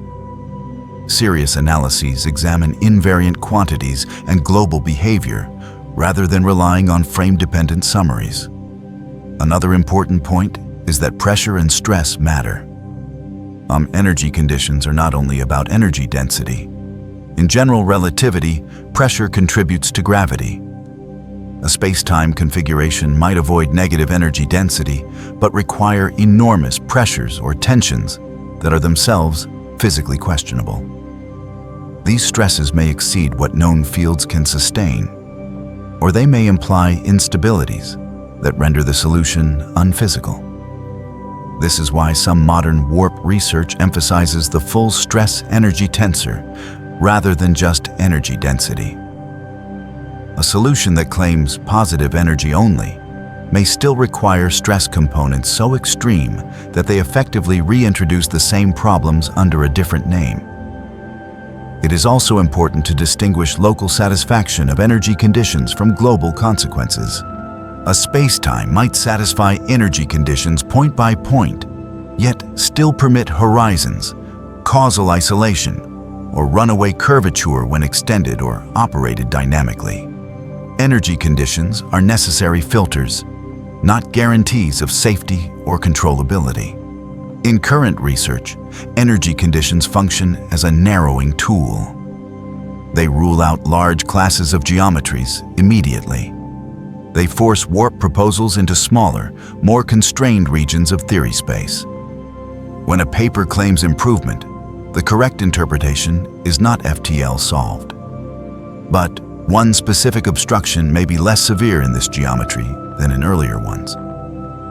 That is real progress, but it is incremental. Crucially, no known faster-than-light warp solution satisfies all classical energy conditions in a way that is both macroscopic and stable. If one did, it would represent a profound shift in physics. Instead, modern work focuses on partial satisfaction, reducing violations, localizing them, shortening their duration, or replacing them with extreme but positive stresses. This is why headlines often exaggerate the implications. The phrase, "no exotic matter required," usually means no obvious violation of one specific energy condition under a particular analysis, not fully compatible with all known physical constraints. In scientific terms, energy conditions are the battlefield on which faster-than-light proposals are tested. They are the reason the topic remains alive but unresolved. They are why physicists speak cautiously, using phrases like "in principle," under idealized assumptions, and "subject to further constraints." What using? A warp metric would really mean, once energy conditions and causality are treated seriously, the faster-than-light question stops being about travel fantasies and becomes a problem of operational space-time physics. A warp metric is not a vehicle in the ordinary sense. It is a space-time configuration that must exist, persist, and interact consistently with matter, radiation, and observers. This is where many ideas that survive mathematical scrutiny begin to fail operationally. The first operational issue is initial conditions. Einstein's equations describe how space-time evolves from a given configuration of matter and energy. Writing down a warp metric does not explain how ordinary space-time transitions into that metric. And for a warp geometry to be physically meaningful, there must exist a path from a realistic starting configuration, ordinary space-time with ordinary matter, to the desired warped configuration without violating conservation laws or producing singular behavior. Many warp solutions implicitly assume the geometry already exists. That assumption hides the hardest part of the problem. If the required stress-energy distribution cannot be assembled dynamically, the solution remains a mathematical artifact. This is why modern work increasingly asks, not, does this metric exist? But, can this metric be formed? Formation requires fields that can be turned on, shaped, and controlled gradually. Sudden creation of extreme curvature tends to generate instabilities, radiation bursts, or collapse. The second issue is maintenance. A warp configuration is not static in a trivial sense. Even if a metric solution is time-independent on paper, the physical sources producing it must remain stable against perturbations. Quantum fields fluctuate. Matter interacts. External gravitational influences exist. If a warp region amplifies small perturbations instead of damping them, it will destabilize. Many early warp metrics are unstable in this sense. Tiny deviations grow uncontrollably, making the configuration physically unrealistic. Stability analysis has therefore become central in recent research. Modern proposals emphasize smooth curvature gradients precisely because sharp transitions are prone to instability. The smoother the space-time deformation, the less violently it couples to quantum fluctuations and external matter. This is not aesthetic preference. It is a survival requirement. The third operational problem is interaction with external matter and radiation. A warp metric does not move through space like a conventional object. Instead, space-time itself is distorted. Incoming particles and photons follow geodesics determined by that distortion. Depending on the geometry, radiation ahead of the warp region may be blue-shifted, focused, or trapped at the boundary. This can lead to extreme energy accumulation at specific surfaces of the metric. This effect is not hypothetical. It is a direct consequence of geodesic focusing in curved space-time. In some warp geometries, light rays from the forward direction pile up at the leading edge, potentially creating lethal radiation bursts. Any serious proposal must address how incoming matter is deflected, absorbed, or safely redistributed. Closely related is the issue of back reaction. Space-time curvature influences matter, but matter also influences space-time. If a warp configuration interacts strongly with external fields or particles, those interactions feed back into the stress-energy tensor, altering the very curvature that defines the warp. A configuration that is stable in isolation may become unstable when immersed in a realistic environment. This feedback loop is one of the least explored but most critical aspects of warp physics. Many analyses assume vacuum conditions. Real space is not a vacuum. Even interstellar space contains particles, fields, and radiation. A physically viable warp metric must remain well-behaved under these interactions. The fourth operational issue is control and steering.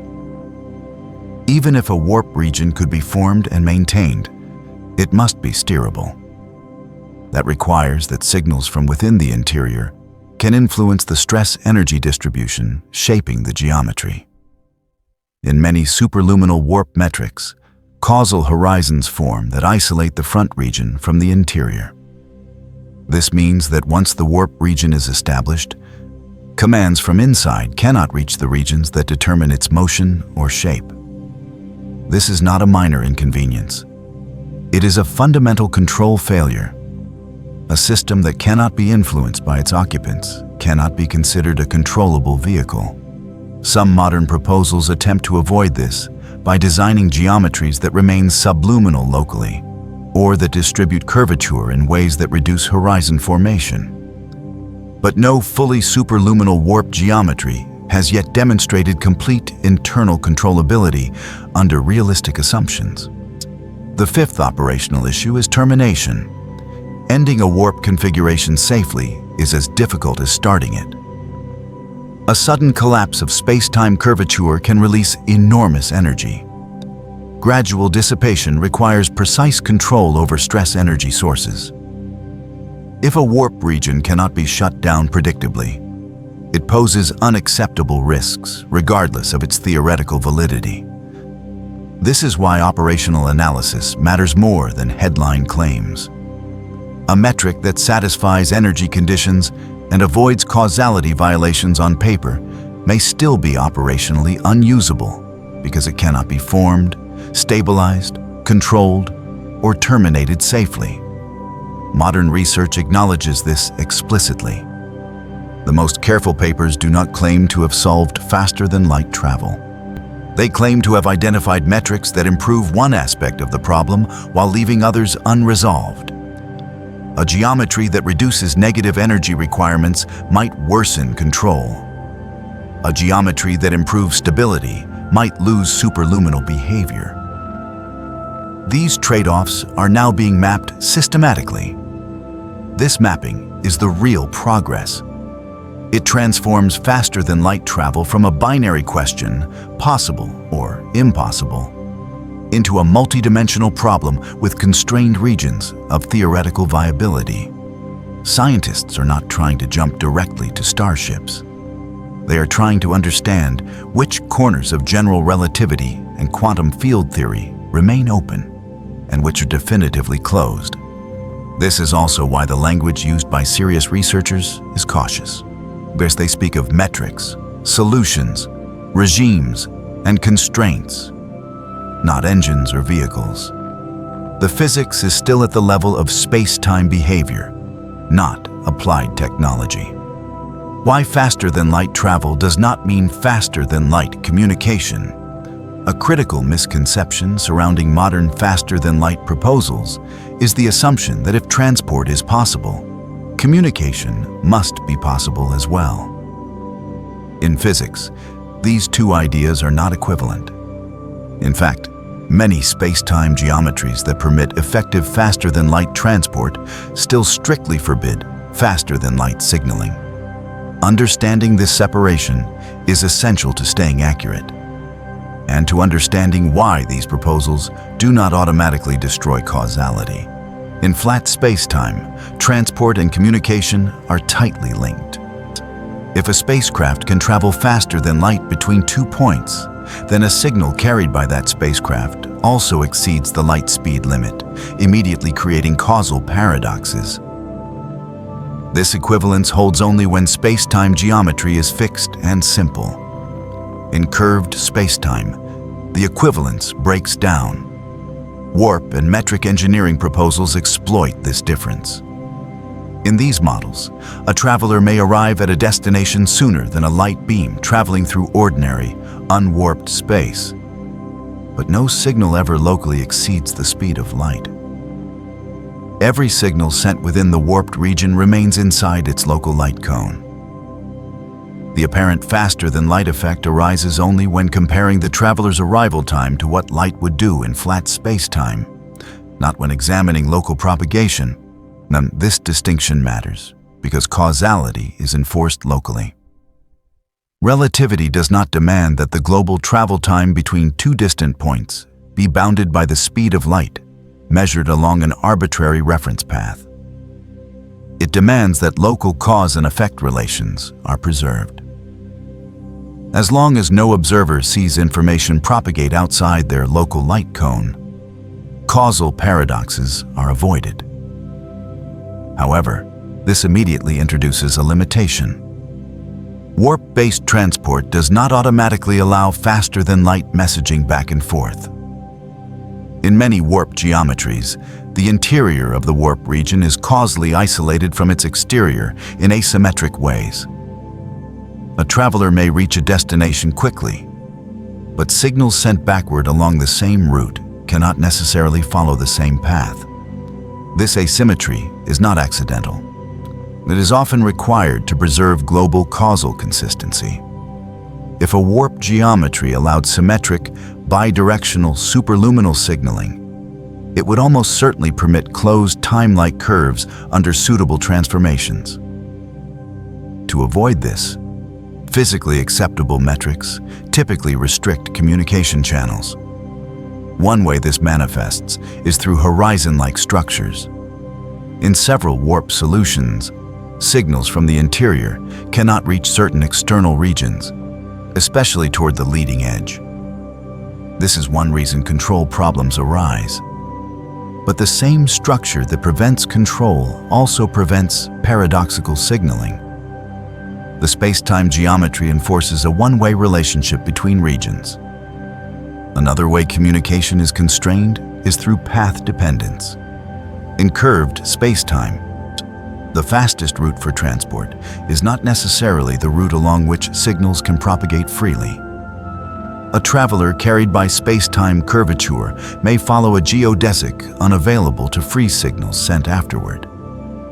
This breaks the naive assumption that, if I can go there, I can send a message back the same way. This has an important implication for claims about causality. Many objections to faster-than-light travel assume that if a traveler arrives early, they can immediately send information backward and create paradoxes.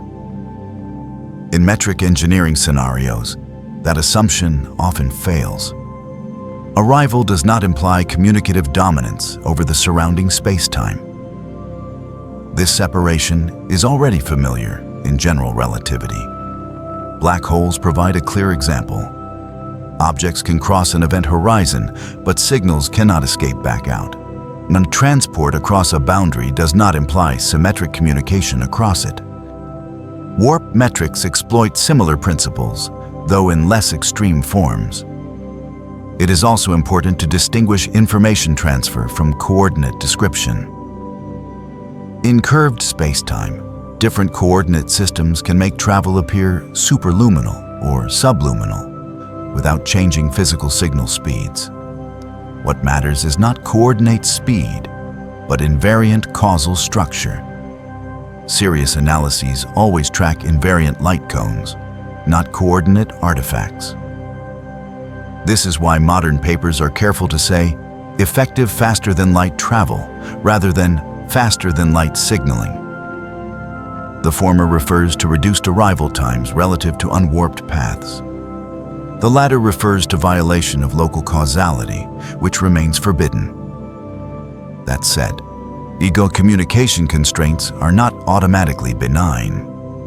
A warp configuration that traps signals too effectively may become operationally useless. If occupants cannot send information outward or receive information reliably, the system cannot function as a navigable transport mechanism. This again illustrates the trade-offs inherent in warp proposals. Improving causal safety can degrade usability. Some modern research attempts to explore partial causal access, where limited signaling channels exist that preserve global causal order while allowing minimal interaction. These ideas remain speculative and highly constrained. They do not provide free-flowing communication, only carefully bounded exchanges that do not enable paradoxes. The key takeaway is precise. Faster-than-light transport via space-time geometry does not grant the power to send information arbitrarily through time or space. The universe appears to guard causality fiercely, even when geometry becomes extreme.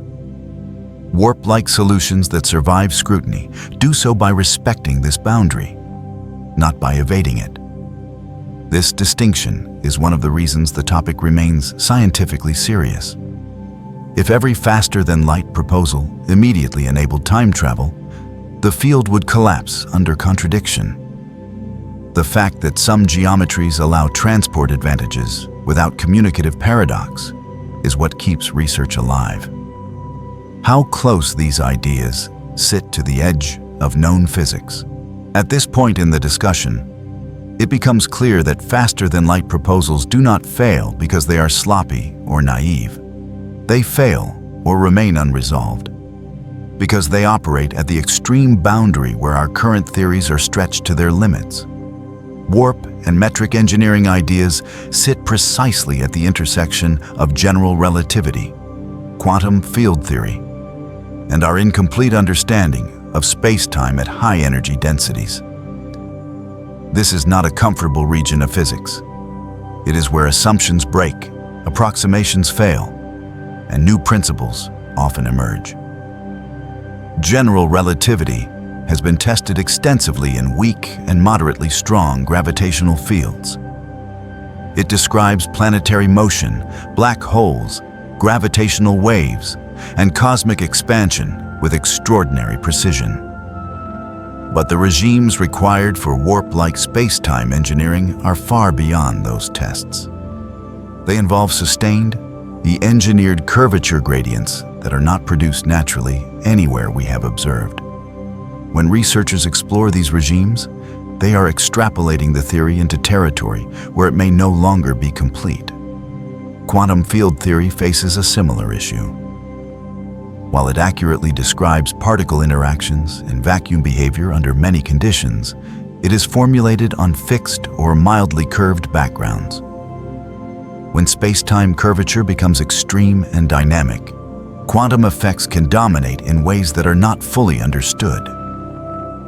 Particle creation, vacuum instability, and back reaction can radically alter the geometry that classical equations predict. This means that even a mathematically consistent warp metric may not survive once quantum effects are treated rigorously. The absence of a complete theory of quantum gravity is therefore not a side detail. It is central. Warp proposals are effectively probing the question: what happens when space-time is pushed into regimes where both curvature and quantum behavior matter equally? Without a unified framework, researchers must rely on semi-classical approximations, treating space-time classically while quantizing fields on top of it. This approach is useful, but limited. It can miss collective effects that only appear in a fully quantum description of space-time. This uncertainty cuts both ways. It could mean that hidden prohibitions exist, and that any attempt to engineer space-time at these scales will fail catastrophically or be forbidden by deeper laws. But it could also mean that new mechanisms exist that we do not yet recognize, or just as classical physics once failed to predict quantum phenomena. Warp research does not assume either outcome. It explores the boundary to see which direction evidence points. This is why modern papers emphasize constraints rather than capabilities. Researchers catalog what must be true for a warp-like geometry to exist: bounds on curvature, limits on stress energy, conditions for stability, and requirements for causal consistency. Each constraint narrows the viable region of theory space. When a proposal survives one constraint, it earns cautious interest. When it fails, it is discarded or revised. It is also important to understand that proximity to known physics does not mean proximity to engineering. Even if a warp geometry were shown to be fully compatible with general relativity and quantum field theory, translating that into a controlled physical system would be an entirely separate challenge.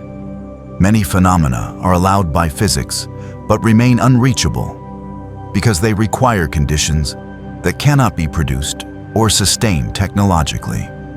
Nuclear fusion was theoretically allowed long before it was technologically accessible, and even now it remains challenging. Warp-like space-time control would be vastly more demanding. This distinction helps keep expectations realistic. When scientists say they have proposed a new way to travel faster than light, they are not announcing a breakthrough comparable to the discovery of electricity or flight. They are reporting progress in theoretical classification, new geometries, new constraints, new insights into what the equations allow. This is foundational work, not applied engineering. Another reason these ideas remain marginal is that they are difficult to falsify experimentally. Unlike particle physics or cosmology, where observations can rapidly constrain theory, warp proposals operate in regimes far beyond current experimental access. This places a premium on internal consistency. A proposal must survive mathematical scrutiny, consistency checks, and compatibility with known physics before it is even considered plausible. Despite this, the work has value. By pushing theories into extreme regimes, physicists often uncover hidden assumptions and limits. Black hole thermodynamics, for example, emerged from similar explorations of theoretical extremes and ultimately reshaped our understanding of gravity and information. Warp research could play a similar role, even if faster-than-light travel itself never becomes possible. In this sense, warp proposals function as stress tests for physics. They ask whether our current theories are self-consistent when applied beyond familiar domains. If contradictions appear, they signal where deeper theory is needed. If consistency survives, it expands our understanding of what the universe permits in principle. This perspective keeps the topic grounded. The goal is not to promise interstellar shortcuts, but to understand the structure of space-time more deeply. Faster-than-light travel is a lens, not the endpoint.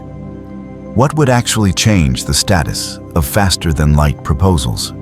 If faster-than-light travel via space-time engineering is ever to move from speculative theory toward physical plausibility, it will not happen through a single dramatic discovery.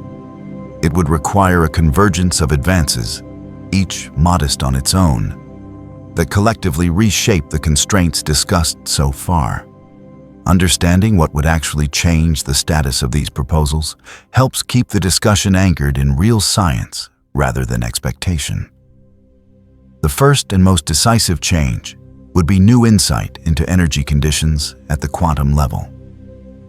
At present, quantum energy inequalities tightly restrict negative energy and strongly limit how stress energy can behave in extreme configurations. These constraints are derived within quantum field theory on curved but classical spacetime. If a deeper theory of quantum gravity were to show that these inequalities are emergent rather than fundamental, valid only in certain regimes, then some currently forbidden spacetime geometries might become marginally allowed. This would not automatically enable warp travel, but it would reopen regions of theory space that are presently closed. Closely related is the need for a consistent theory of quantum gravity itself. Warp proposals probe regimes where space-time curvature and quantum effects are inseparable. Without a unified framework, researchers rely on approximations that may miss stabilizing mechanisms or, conversely, hidden instabilities. A full quantum gravity theory, whether based on string theory, loop approaches, or something yet unknown, could clarify whether space-time can be coherently manipulated at the scales required, or whether attempts to do so inevitably trigger destructive feedback. Another development that would matter is a demonstrated mechanism for controlled space-time curvature at small scales. This does not mean building a warp bubble. It means experimentally observing or engineering space-time distortions beyond those produced by ordinary mass distributions, even if the effect is tiny. Detecting controllable curvature sourced by engineered fields rather than bulk mass would be a conceptual leap. It would show that space-time is not only responsive to matter, but to structured energy in ways that can be deliberately shaped. Advances in high-energy field control could also influence the discussion. Some warp-related metrics rely heavily on extreme pressures, stresses, or field configurations, rather than raw energy density. Since if future physics demonstrates that such stress-dominated regimes can be produced and stabilized, perhaps through novel states of matter or quantum fields. It would strengthen claims that certain warp-like geometries are not purely abstract. Equally important are negative results. If future work in quantum gravity shows conclusively that macroscopic, long-lived violations of the null energy condition are impossible under any circumstances, then entire classes of warp metrics would be eliminated permanently. This would not be a failure of science, but a clarification.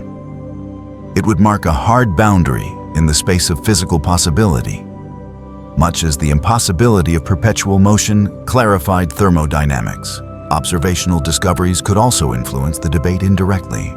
If astrophysical observations reveal naturally occurring space-time structures that resemble aspects of warp geometries, extreme curvature without singularities, or unusual stress-energy behavior, it would suggest that nature already explores regimes closer to these theoretical ideas than currently assumed.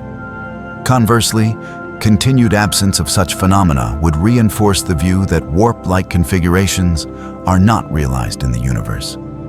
Another critical factor is computational maturity. As numerical relativity and quantum field simulations improve, researchers can test warp metrics under increasingly realistic conditions: dynamic formation, interaction with matter, quantum back reaction, and long-term stability. Many proposals that look promising analytically may fail under full simulation. Others may survive. This winnowing process is how speculative ideas gradually earn or lose credibility.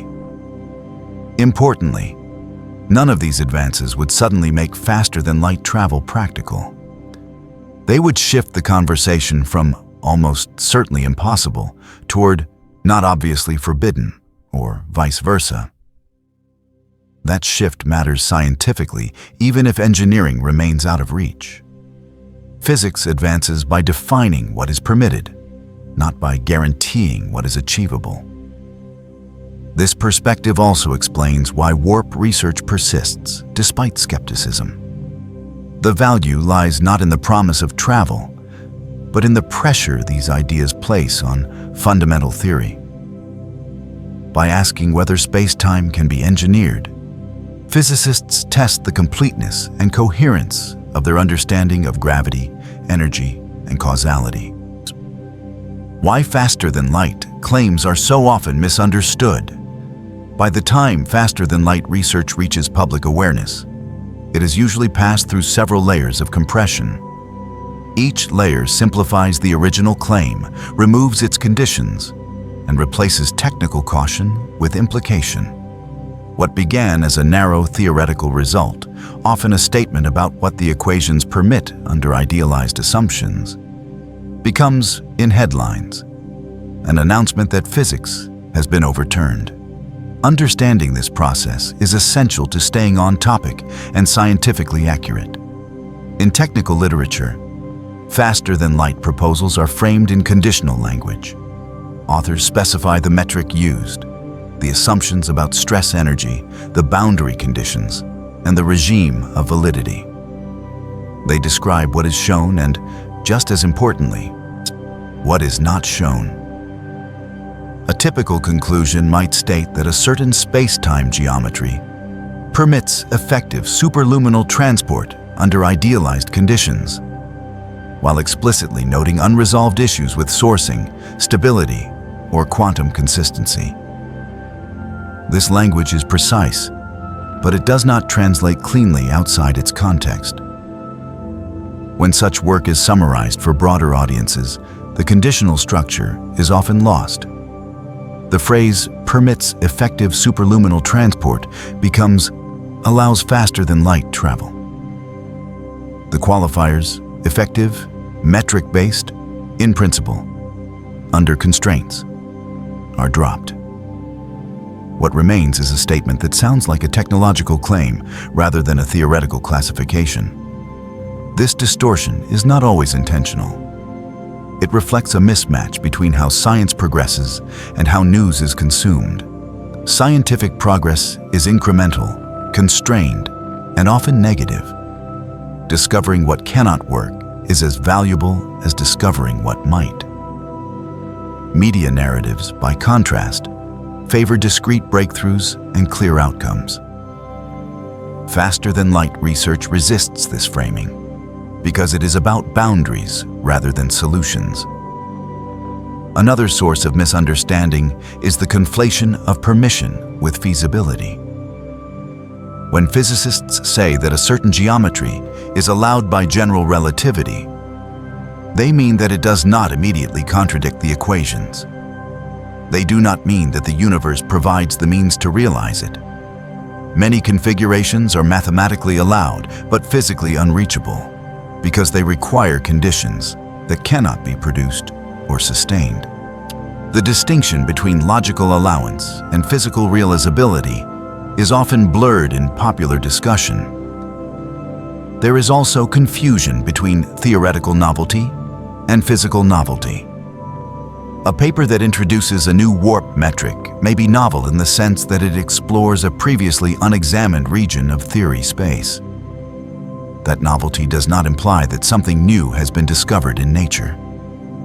It means the classification of possibilities has been refined. This refinement matters scientifically, but it does not equate to a discovery in the experimental sense. Even within the scientific community, warp research occupies an unusual position. It is neither mainstream engineering nor pure abstraction. It sits at the edge of accepted theory, where results are provisional and often debated. Papers are scrutinized closely, and claims are frequently narrowed or revised through follow-up work. This iterative process is normal in theoretical physics, but it can appear inconsistent or indecisive from the outside. The language problem is compounded by the fact that faster than light is itself a shorthand. As discussed earlier, it can mean local superluminal motion, effective superluminal transport via geometry, or cosmological expansion. When a claim does not specify which meaning applies, misunderstanding is almost guaranteed. Serious papers are explicit, headlines are not. For a documentary that aims to be accurate, the safest approach is to treat faster-than-light proposals as constraints research rather than capability research. The central question is not, how do we travel faster than light? But, what do our best theories actually forbid? And what do they merely make difficult? This framing aligns with how physicists themselves view the topic. It also explains why skepticism persists without dismissiveness. Physicists are not rejecting warp ideas because they dislike them.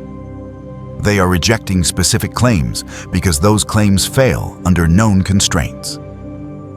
At the same time, they continue to explore new geometries because the constraints themselves are not fully understood at fundamental levels. Understanding this context prevents the discussion from drifting into hype or cynicism. Warp research is neither a breakthrough nor a dead end. It is a probe, a way of testing the consistency and completeness of our theories by pushing them to their limits. What faster-than-light research teaches us about space-time itself, when stripped of expectation and hype, faster-than-light research reveals its true value, not as a promise of travel, but as a lens through which physicists examine the nature of space-time. Warp and metric engineering proposals force general relativity and quantum field theory into confrontation with their own limits. They ask questions that ordinary astrophysical situations rarely demand, and in doing so, they expose the assumptions that usually remain hidden. One of the clearest lessons is that distance is not fundamental in the way intuition suggests. In general relativity, distance is a derived quantity, dependent on space-time geometry. 2 points can be arbitrarily far apart or surprisingly close, depending on how space-time is curved between them. Faster-than-light proposals emphasize this truth by exploiting it. They do not attempt to outrun light. like they attempt to change what far means. Even if no warp configuration is ever realized physically, this insight reshapes how we think about motion, separation, and scale in the universe. Another lesson concerns the active role of energy and stress. In everyday physics, energy is something objects possess. In relativity, energy is something space-time responds to. Pressure, tension, and momentum flow all shape curvature. Warp research highlights how incomplete a mass-only picture of gravity really is. It forces physicists to consider extreme stress-energy configurations and to ask whether our understanding of matter under such conditions is complete. This naturally leads to a deeper appreciation of quantum vacuum structure. The vacuum is not empty. It has measurable energy, fluctuations, and boundary-dependent behavior. Faster-than-light proposals rely heavily, sometimes implicitly, on the properties of vacuum fields. In doing so, they push quantum field theory into regimes where its interaction with gravity becomes unavoidable. This interaction remains one of the greatest unsolved problems in physics, and warp research keeps it in sharp focus. Warp studies also clarify the meaning of causality. Rather than treating causality as a simple speed limit, they reveal it as a geometric property of space-time. Cause and effect are protected not by arbitrary rules, but by the structure of light cones and global space-time consistency. The fact that some geometries allow extreme behavior without causal violation teaches us that causality is more subtle and more robust than intuition suggests. Another important lesson is about stability and realism. Many mathematically valid solutions to Einstein's equations are physically irrelevant because they are unstable or unreachable. Warp research underscores the importance of dynamical analysis, back reaction, and interaction with matter. It reminds us that physics is not about what equations permit in isolation, but about what the universe can actually sustain. There is also a philosophical dimension that remains grounded in science. Faster-than-light research challenges the assumption that the universe is optimized for convenience or accessibility. The fact that space-time appears to allow extreme configurations in principle, while making them extraordinarily difficult or impossible to realize, suggests that physical law is permissive at the level of structure, but restrictive at the level of implementation. This pattern appears elsewhere in physics and may reflect a deeper organizing principle. Even if faster-than-light travel never becomes feasible, the research has already influenced related fields. Concepts developed for warp metrics inform studies of wormholes, exotic compact objects, and even numerical relativity techniques. Tools built to analyze extreme spacetimes find applications beyond their original motivation. In this sense, warp research functions like early black hole theory. For decades, black holes were regarded as mathematical curiosities. Their study was driven not by expectation of observation, but by theoretical consistency. Today, black holes are among the most important objects in astrophysics. Warp research may or may not follow that trajectory, but its value does not depend on eventual realization. As we approach the final sections of this documentary, the focus shifts from feasibility to meaning. What does it tell us about the universe that faster-than-light travel is not obviously forbidden, yet not obviously allowed? What does it reveal about the structure of physical law, that such possibilities sit at the edge rather than the center? Why the universe may allow extremes in principle, but deny them in practice? One of the most striking patterns to emerge from faster-than-light research is not a technical result, but a structural one. Again and again, the mathematics of our best theories permit extreme space-time configurations in principle, while the physical requirements to realize those configurations appear to be overwhelmingly restrictive. This tension is not unique to warp metrics. It appears throughout fundamental physics, and it may reveal something important about how physical law is organized. General relativity is remarkably permissive at the level of geometry.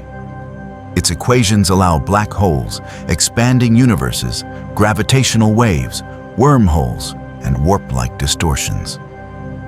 The theory itself does not impose a simple rule such as space-time may not be bent this way. Instead, it links curvature to stress energy and lets the consequences follow. If a particular geometry requires extreme stress energy, that requirement is not a prohibition written into the equations. It is an implication of the geometry itself. What constrains reality, then, is not geometry alone, but the physical availability of stress energy configurations. Nature appears to allow many structures mathematically, while making only a small subset physically realizable. This is a recurring theme. Perfectly rigid bodies are allowed in classical mechanics, but cannot exist because infinite stiffness is unphysical. Point charges are allowed in electromagnetism, but lead to infinities that signal the breakdown of the theory. In each case, the equations permit an idealization that reality does not realize. Warp metrics may belong to this category. They could be examples of geometries that are internally consistent, but sit beyond what the universe allows matter and energy to assemble. If this is true, it would mean that faster-than-light travel is not forbidden by fiat, but excluded by practicality at a fundamental level. The universe does not need to ban it explicitly. It only needs to make the necessary conditions unattainable. This interpretation aligns with how quantum constraints operate. Quantum energy inequalities do not forbid negative energy outright. They restrict its magnitude, duration, and distribution. The result is subtle. Small, fleeting violations exist, but large, sustained ones do not.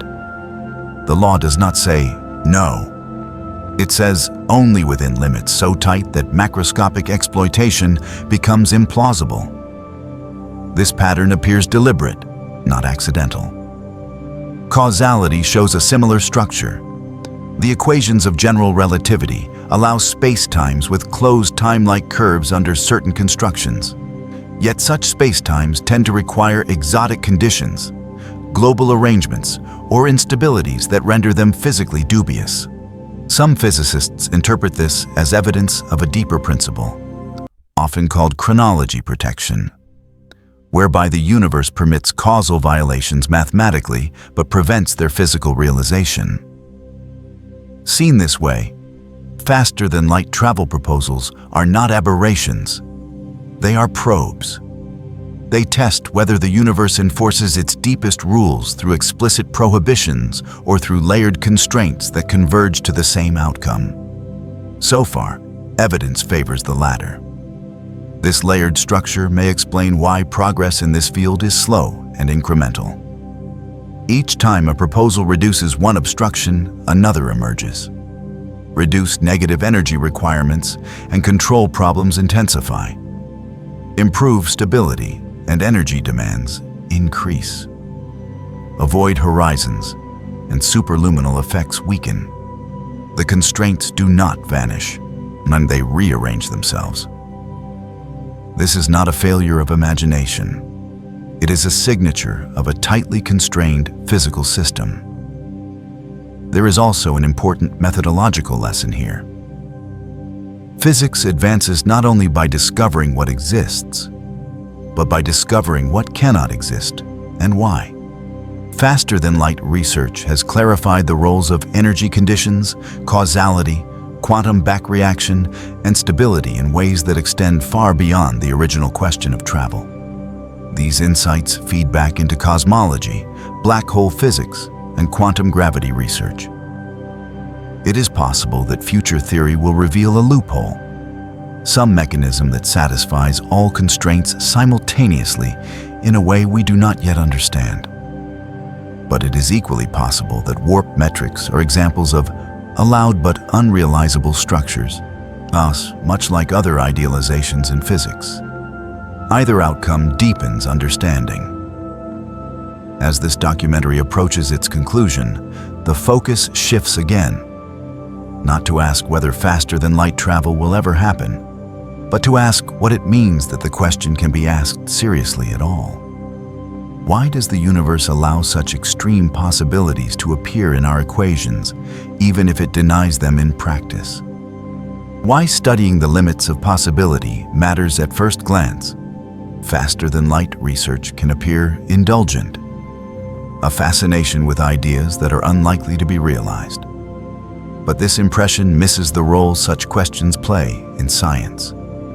Studying the limits of possibility is not a distraction from understanding the universe. It is one of the primary ways that understanding advances.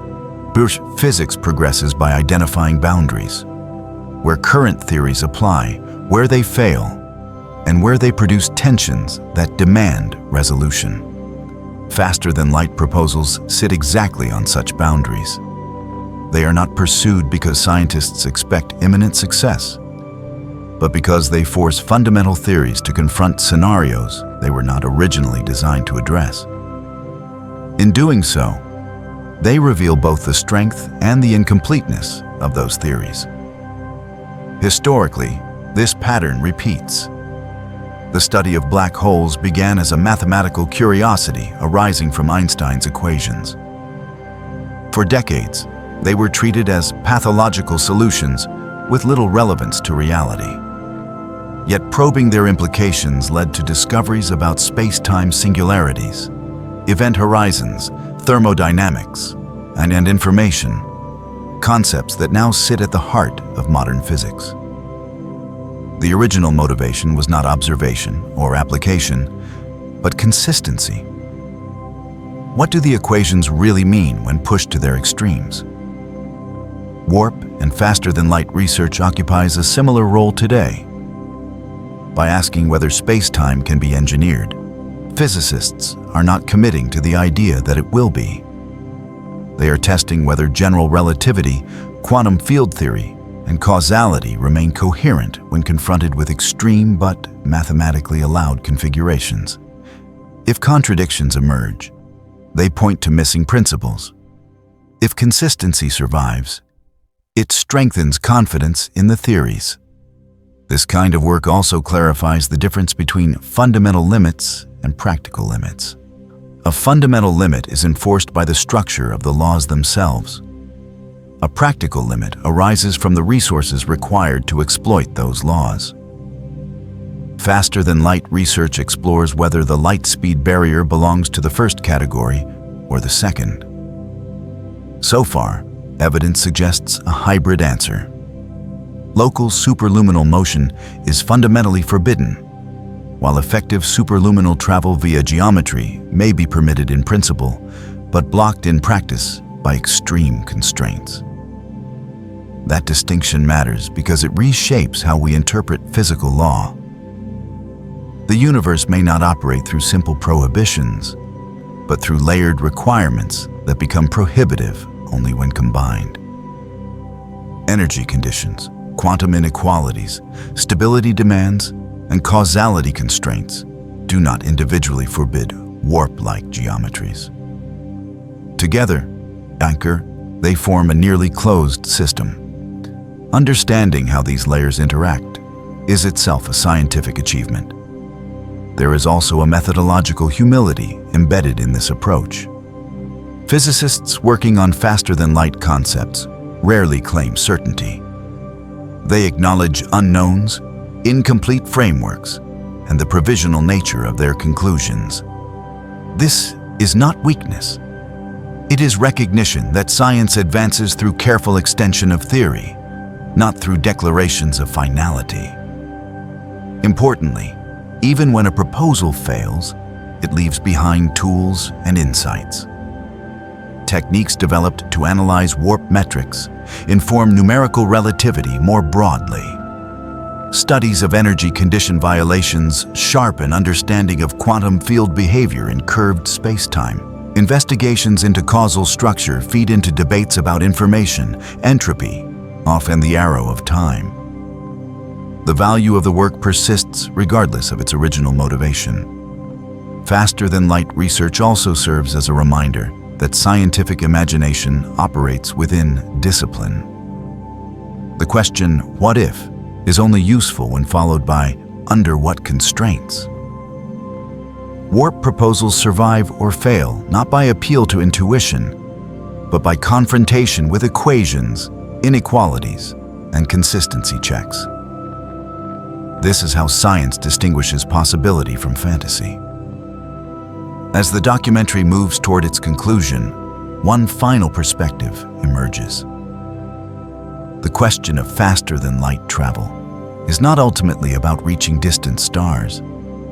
It is about understanding the architecture of reality, how space-time, energy, and causality fit together, and why they allow some extremes while resisting others.